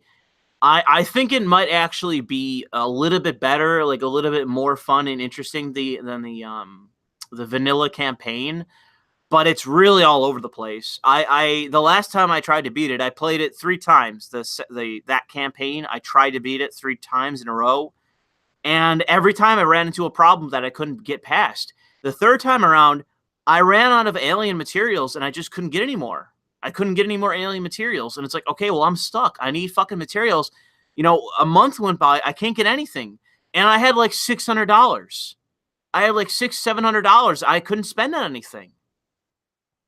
And I was like, you know what? Fuck this. Like, am I just going to have to wait for this game to give me the opportunity to buy these materials that I fucking need to progress the game? I'm stuck. So it sucks. It's randomized. It really irritates me. It's randomized what happens. So the XCOM has a learning curve that's very hard to adjust to at times because it throws you curveballs that it's like, well, I can't adjust to this. I need this fucking material to progress the fucking game. So XCOM is irritating. It's not a bad game. It's not a bad game, but XCOM 2 is irritating, and the War of the Chosen is even more irritating. At first, my first problem was trying to beat the Chosen. Then, boom, I figured out how to beat them. I kick their ass every fucking time now. Every time the Chosen show up, it's like, okay, sure, I'll kick your asses. Let's go. Come on over here. Come on over. Come on over here, Chosen. And I whoop their ass every time. You just got to focus on them entirely. But it's the resources in the game, man. They're so fucked. You know, it pisses me off. So, unfortunately, I beat the main campaign. I don't hate the game. I like the game. It's a good game. But with the second mission to it, the War of the Chosen, I gotta give it a break. It's one of those games where it's like, okay, you're done. I'm done with you. I'm just gonna come back in 6 months and try again. I'm done with this because you're fucking pissing me off. Because I know it ain't me, because I'm learning all these things. I know how to beat these things. What the fuck's going on then? And it's because of the design of the game. It's that. So, unfortunately, it's just one of those things. I just got to let it go for a while and come back.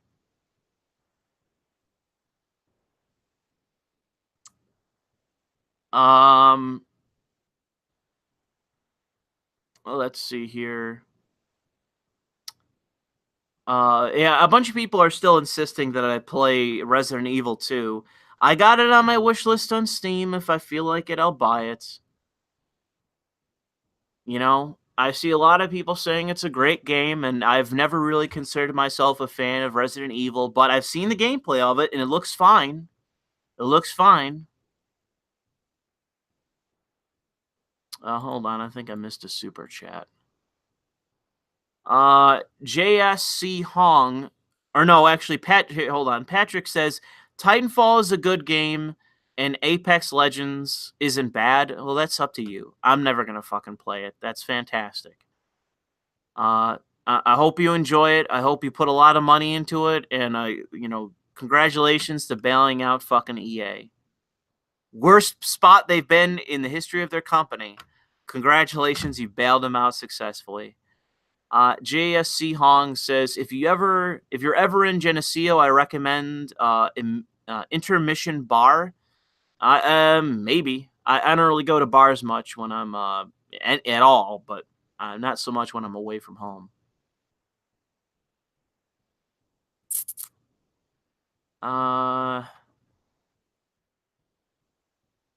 My problem with XCOM is that all the women look Netherrealm mannish on purpose, probably. Yeah, probably. I agree. There are a lot of women in XCOM that look very manly. I will agree. I do not believe I've ever played Armored Core. That doesn't really sound familiar. I can't really speak to anything controversial in anime. I don't really pay much attention to it.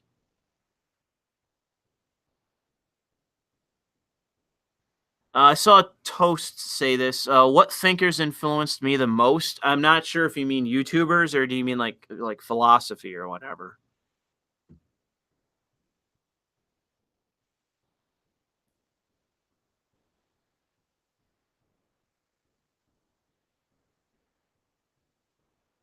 Anyone?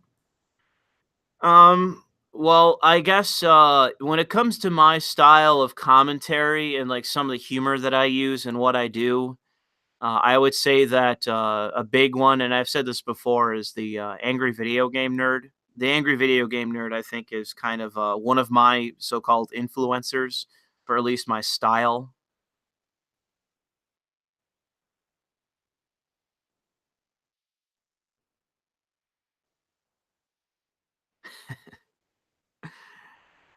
I saw who said Strike Team 7 in the chat says Yuri is Garbo Lille. Well, that's an obvious troll comment, and if I had any moderators around, you'd be timed out, sir, for that fucking hate speech.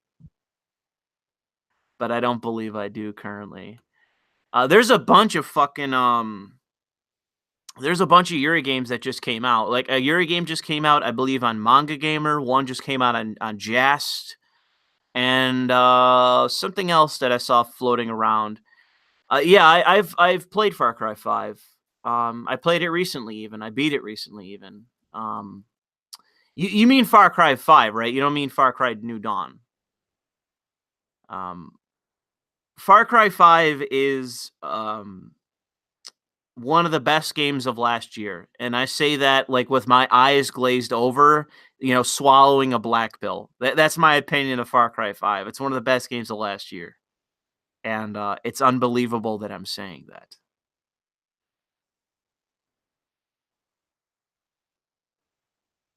Yeah, Bazinski says it's like oatmeal. Yes, it is. It's easy to swallow and generic as fuck.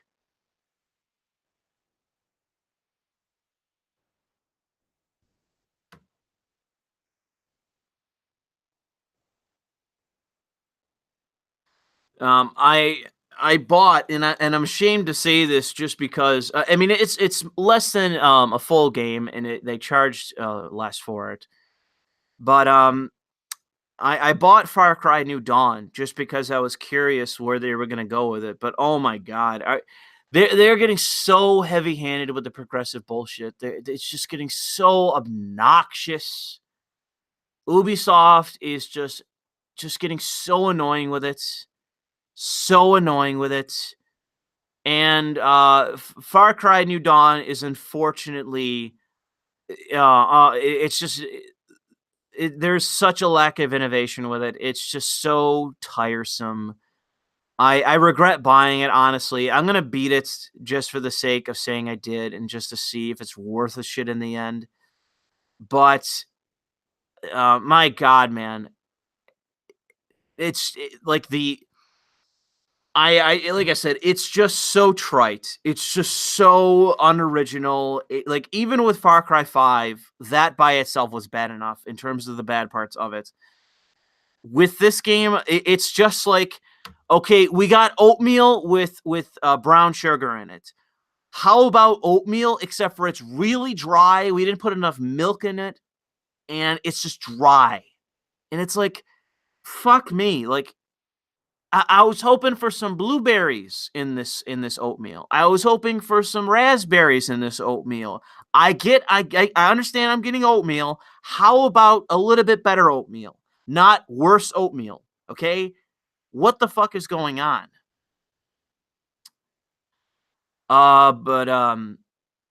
No, I got it on PC.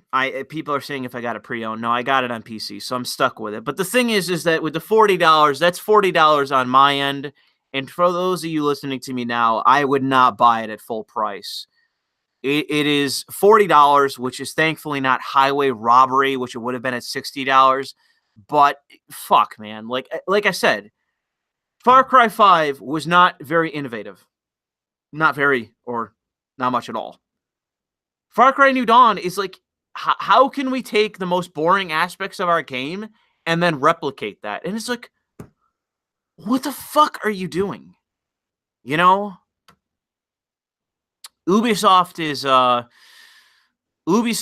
is really pushing it, man. They I had a friend of mine try to interest me in the Division 2, and I played some of it in terms of the beta. It's the same fucking game. It's literally the same game, and it's just like, what the fuck? I'll never understand for the life of me people that buy all these games. Like, oh, I bought FIFA 2016, 2017. I bought Madden 2014, 2015, 2016. I bought Call of Duty this one, Call of Duty that one, Battlefield 4, Battlefield 5. It's like these are literally the same fucking games over and over and over and over and over again. Like, how do you stomach it? How do you stomach that these are the same fucking games over and over again? Like, I'll never understand.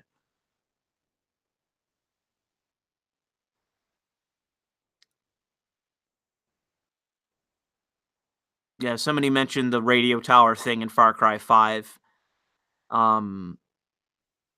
Yeah, I have a comment. I have a rant that I have just waiting to be uploaded, but I've just kind of been kicking it back because people started complaining a little bit that they wanted some different content. They didn't want me just screaming about video games constantly. So I kind of pushed that back intentionally just because I was like, well, I can't just make my channel too fucking formulaic, can I? So I got a rant about Ubisoft and specifically Assassin's Creed Odyssey.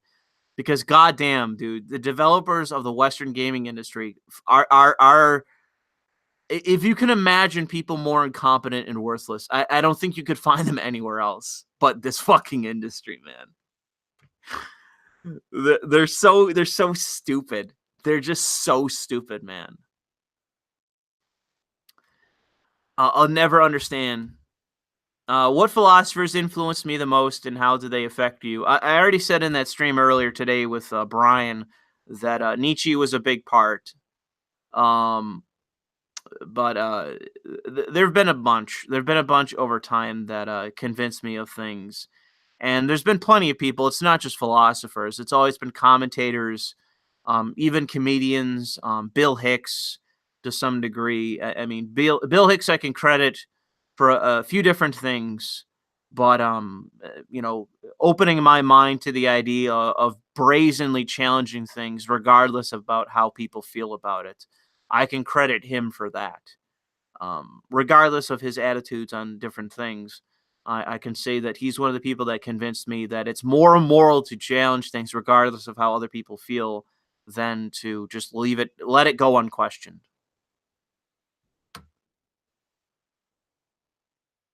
Hold on a second. I got a super chat here. Rogue Crusader said, "What are your thoughts, spelled as thought, on Donkey Kong Country Frozen Ape?" Well, I have never heard of Donkey Kong Country Frozen Ape because I'm not a fan of Nintendo, and I have not played a Nintendo game in fucking years. So I'm not aware of it. I'm only aware of certain memes that come from Nintendo games, such as Smash and those memes.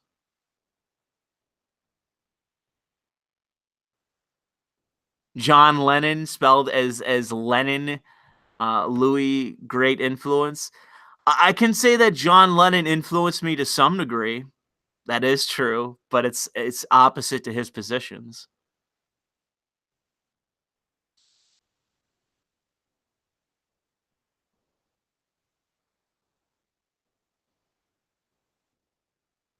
The Switch is a weeb machine. Well, that's the thing is I've been waiting on doing a video for a while now, but what's amazing to me is that as PlayStation 4 is PlayStation rather censoring all of these different games, they're censoring all of they're censoring all of these different waifu games and stuff on PlayStation. Nintendo is like, yo, send that shit over here. Nintendo is putting games on their platform that are basically like softcore honey select, if people know what I mean by that. These are like legit like skimpy hardcore or they're softcore, but they're like waifu games. They're like legit waifu games and shit. And it's like Nintendo's like, give me that shit, boy. Give me that shit, boy. If Sony isn't gonna go with that, give me that, boy. It's hilarious. I like seeing Nintendo bringing out like on their little kids platform and all this stuff. Like, oh, look at our fucking our good boy platform with all these wholesome characters and yet all these waifu games. It's hilarious.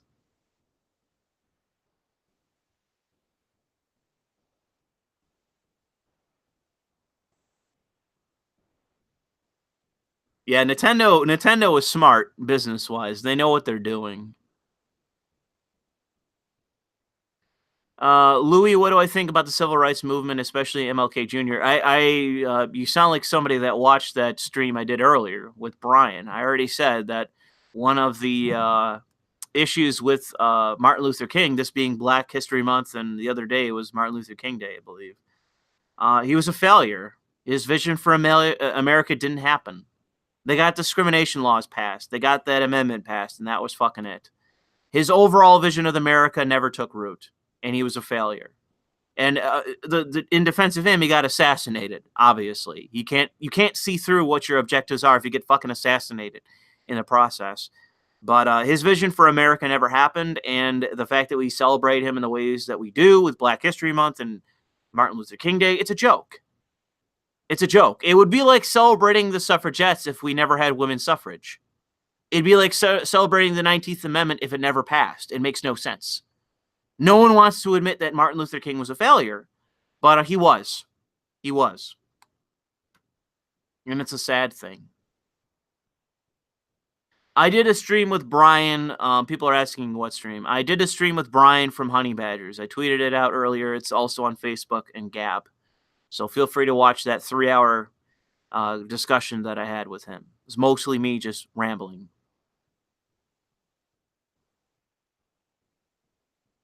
No, the vision of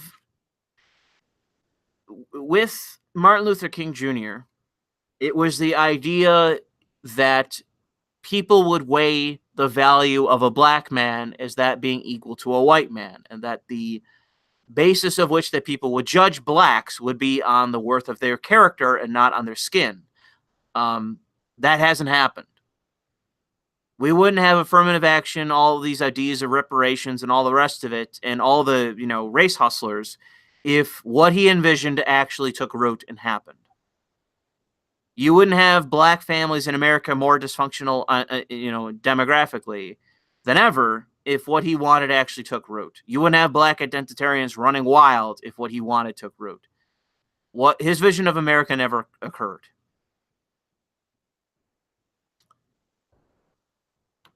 Will you ever do a video analyzing the state of the Eastern gaming industry? I'm not really enough of a savant. I've had a bunch of people that are either Japanese or know more about the Japanese industry take issue with what I've said about the Japanese market.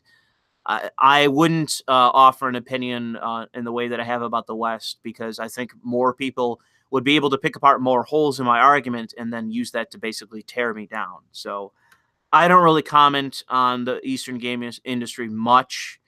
And the reason is because, like I said, I just think I would give people that want to tear me down an easy victory over me, and I don't know enough about it to actually feel as though I should speak on it. We've gone more Malcolm X than MLK culturally, I think. Even with Malcolm X, he didn't believe in victimhood.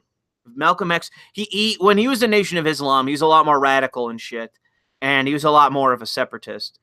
But the Malcolm X before he was assassinated was still like an identitarian lunatic and shit. But it had more to do with the strength of the black man than it had to do with the weakness.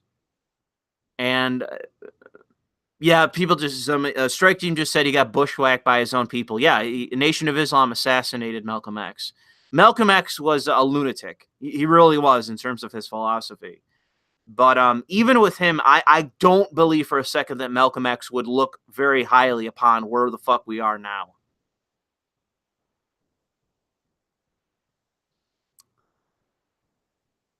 Try mentioning this during the stream with Brian, that MLK Jr.'s dream was undone by feminism, welfare to moms, and sending able-bodied men that weren't in the House, Democrat policies, and race hustlers. There's a variety of reasons what happened with MLK's vision for America, why it didn't happen. There's a variety of reasons. Him being assassinated didn't help. Unfortunately, that fucked things up, I think, in more than one way. The issue that I take the problem that I have with it, and this may be true for if he was alive now, is again like the glorification of him. Like, oh, MLK, he changed America. Oh, no, he didn't. Yo, we're in the 60s all over again, man. Nothing has fucking changed. Nothing has fucking changed. We're back where we were. It's so pathetic. It's unbelievable to think that nothing has changed in that amount of time, but no, we're still here. We still got fucking black activists, black identitarian, black collectivists, black separatists fucking everywhere, man. They're all over the place, and they're celebrated by the media. Oh, you're a fucking rabid anti-cop lunatic that's going to go out and shoot a bunch of cops and fucking kill the white man because fucking whatever. Oh, that's fantastic for you. How lovely. You know, if you were speaking this way about Jews or anybody else, we would be, you know, probably murdering you as we saw you. But or jailing you, promoting the idea of you being jailed, but because you're black, therefore you can just do it.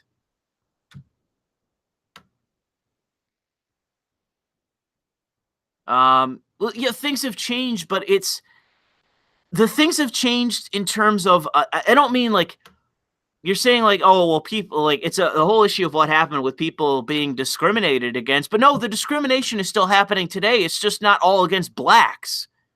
Discrimination is still happening. You know, the top universities in the country are openly discriminating against people because of their race. We're still having the exact same fucking problem. It's just who's being done to. But in terms of the super lunatic, you know, black assassins and activists that are running rampant, they're just as bad as they were. They're just as bad as they were back then, man.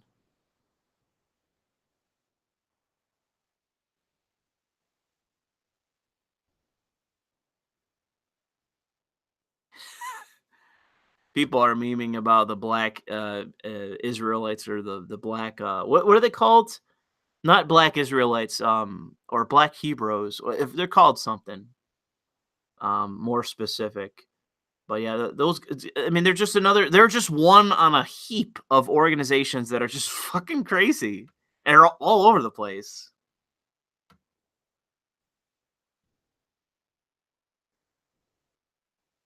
People can meme about them, but they're fucking legit dangerous. They're fucking dangerous people, man. Black Hebrew Israelites, that's it. Thank you. They're crazy and they're dangerous. Oh man, somebody just brought this up. Ethan here, yo, there was a video. I shit you not, this is real. And I guess this is where we're gonna end because I already said before we should end this. There's a video going around of the black Hebrew Israelites where they're just on the street. They're doing what they do, right? They're out there screaming about we're the real Jews, fuck whitey, fuck the Jews, whatever. You know, they're out there saying, oh, you're the, you know, fuck the fags, all this. They're out there saying this shit. Some white guy walks up to them. And I don't remember the exact interaction they have. But the black Israelite guy says, if you're legit, like you're a white ally, if you really, and this is the thing, they don't believe that. The white Hebrew Israelites are 100% separatists. They are supremacists. They legit think that blacks and whites, like they are the opposite version of the white supremacists, the white nationalists or what have you. Like they legit think that blacks and whites are incompatible and that, well, they go farther than I guess the white nationalists or whatever, where they think that blacks are superior, I guess, whatever. They're the equivalent in effect where they believe separatism is a good thing and it's necessary. That's what they believe. They're fucking lunatics. And this white guy comes up to them and is like, I'm an ally. I'm good. I'm a good white ally, man. I feel bad. And this guy goes, and the black Israelite goes, well, fuck your white guilt bullshit. I don't believe you. You're full of shit. You're just another virtue signaler. You know, if you really believe what you think, if you are an ally of mine, if you're apologizing for what the white man has done to the black Israelite, blah, blah, blah. If you're really apologetic, you will bend down and you will kiss or like clean my boot. You will clean my boot. And this white guy walks forward, gets down on his knees or like leans forward, like bows and licks the boot of this guy, this black guy, and they're shocked. The black Israelites are fucking blown away. They're like, that's right! Like, oh yeah! Like they're shocked. They're shocked at this fucking guy. And it is something that you would see out of a meme. It's something that you'd see out of like blacked.com. It's something that you would see out of some bullshit on an image board by some like alt-writer. Like, this is something that you would expect to be completely fake. It is actually real. It is fucking unbelievable. And what's amazing is that the black nationalist guys, you know, the Israelite guys, they're fucking shocked by it. They're blown away that this white guy is bowing to them and like sucking the end of their boot, sucking the shit off of their boot. They are blown away by it. And it's an unbelievable video. As somebody said, virtue signaling taken to its absolute peak. 100%. 100%. It is virtue signaling taken to the nth degree.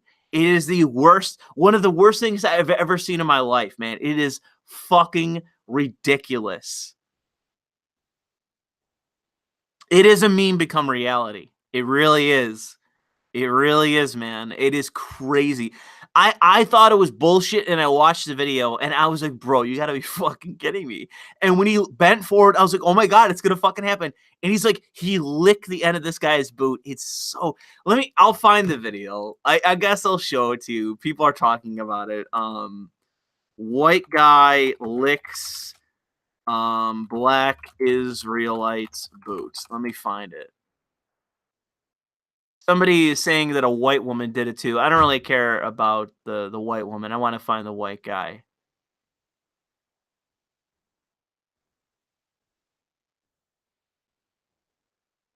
I can't find it. I see a bunch of oh, is this the one? I think this is it. Hold on a second. Let me see if I could fast forward this.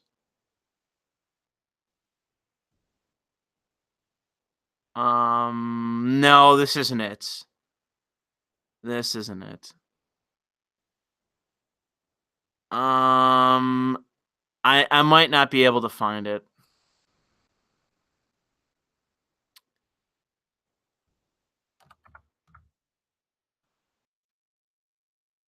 I see this white one. Hold on, this might be it right here.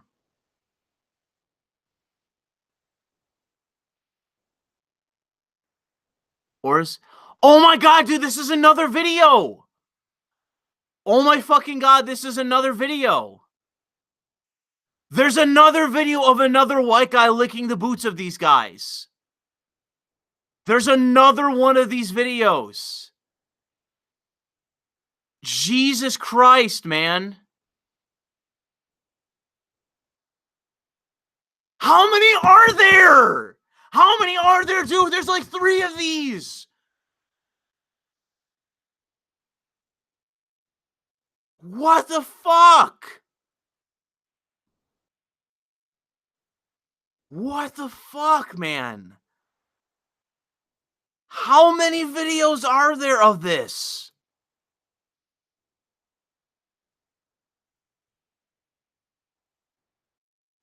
I can't fucking believe it. What the fuck, man? I guess I'll show this one. Let me find it.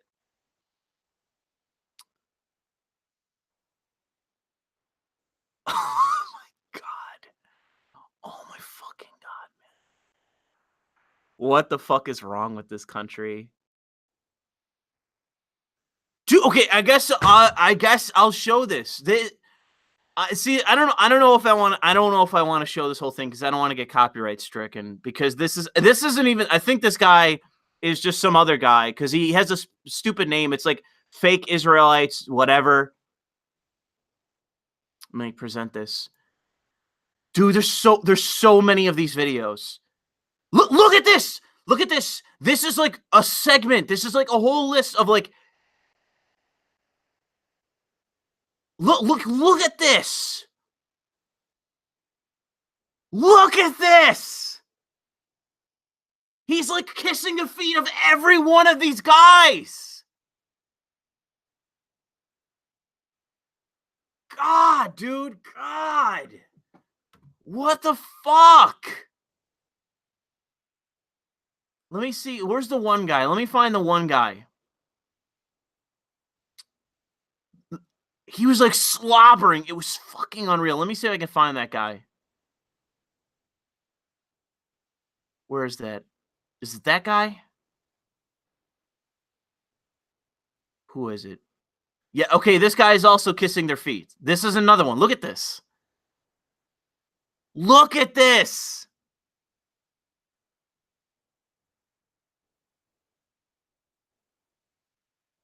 Look, see how this guy right here had a shit-eating grin on his face? Bro. Unfucking real. Okay, so I think this is the woman that kisses their feet. I'm trying to find the one guy. Look at this! Oh my god!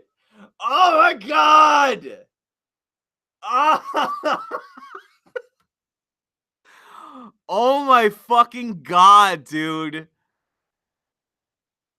Why would you ever do this? Okay, I gotta find the one guy, though. Maybe it's this guy. Is it this guy at the beginning? Oh, I think this is the guy. This is the guy right here. Hold on. Okay, watch this guy, dude. Watch this guy. Look at this guy. Look at this guy. He's like, he licked all their feet. He didn't kiss them. He licked all of their feet. Each one of their boots, dude. Each one of their boots, he licked them. It's fucking unreal. This whole video, dude. This whole video is of guys kissing and licking their fucking boots. All right, I'm gonna stop because I don't want to get copyright stricken. I'll link this video. I'll link this video if you guys want to go watch it. But it's so disgusting and it's fucking unreal, man. Oh my god. I gotta check out the chat and see what they were saying. That's right. Oh man. People are saying they got kanged.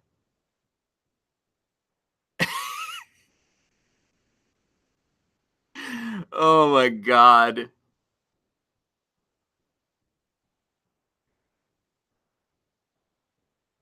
All right. I'll take one more thing and we'll end this. I went way long in this. I was like, yeah, we're gonna end this. I said that like fucking an hour and a half ago. Oh man, it's such a meme with my streams. That's right.com. Anything else before we end this, or is that it? Are we ending on a low note with fucking beta white males licking the feet of fucking fascists?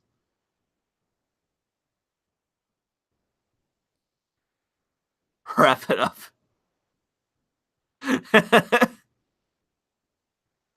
End it, white boy.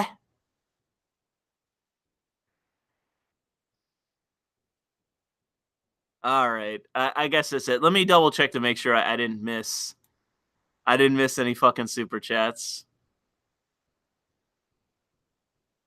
Can we trade him? Salamanders Marine says, can we trade him in the next racial draft? Matt Ivy says, taking race out, doing it for anyone is shameful. Yeah, it absolutely is. It is disgusting and shameful for you to be kissing the boots of people.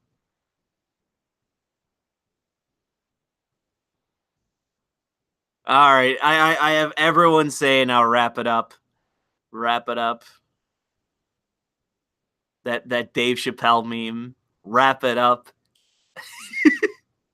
All right, we'll end it there. Thanks for everyone that sent a super chat in. Thanks for everyone that watched this stream, and I recommend go watching the stream I just did with Brian hours ago now with from Honey Badgers. And I'm going to be busy this week, but I'm going to try to do what I can to get out some content talking about a few things, because I got a few things that I could be talking about. And appreciate all your support and look forward to more content in the future.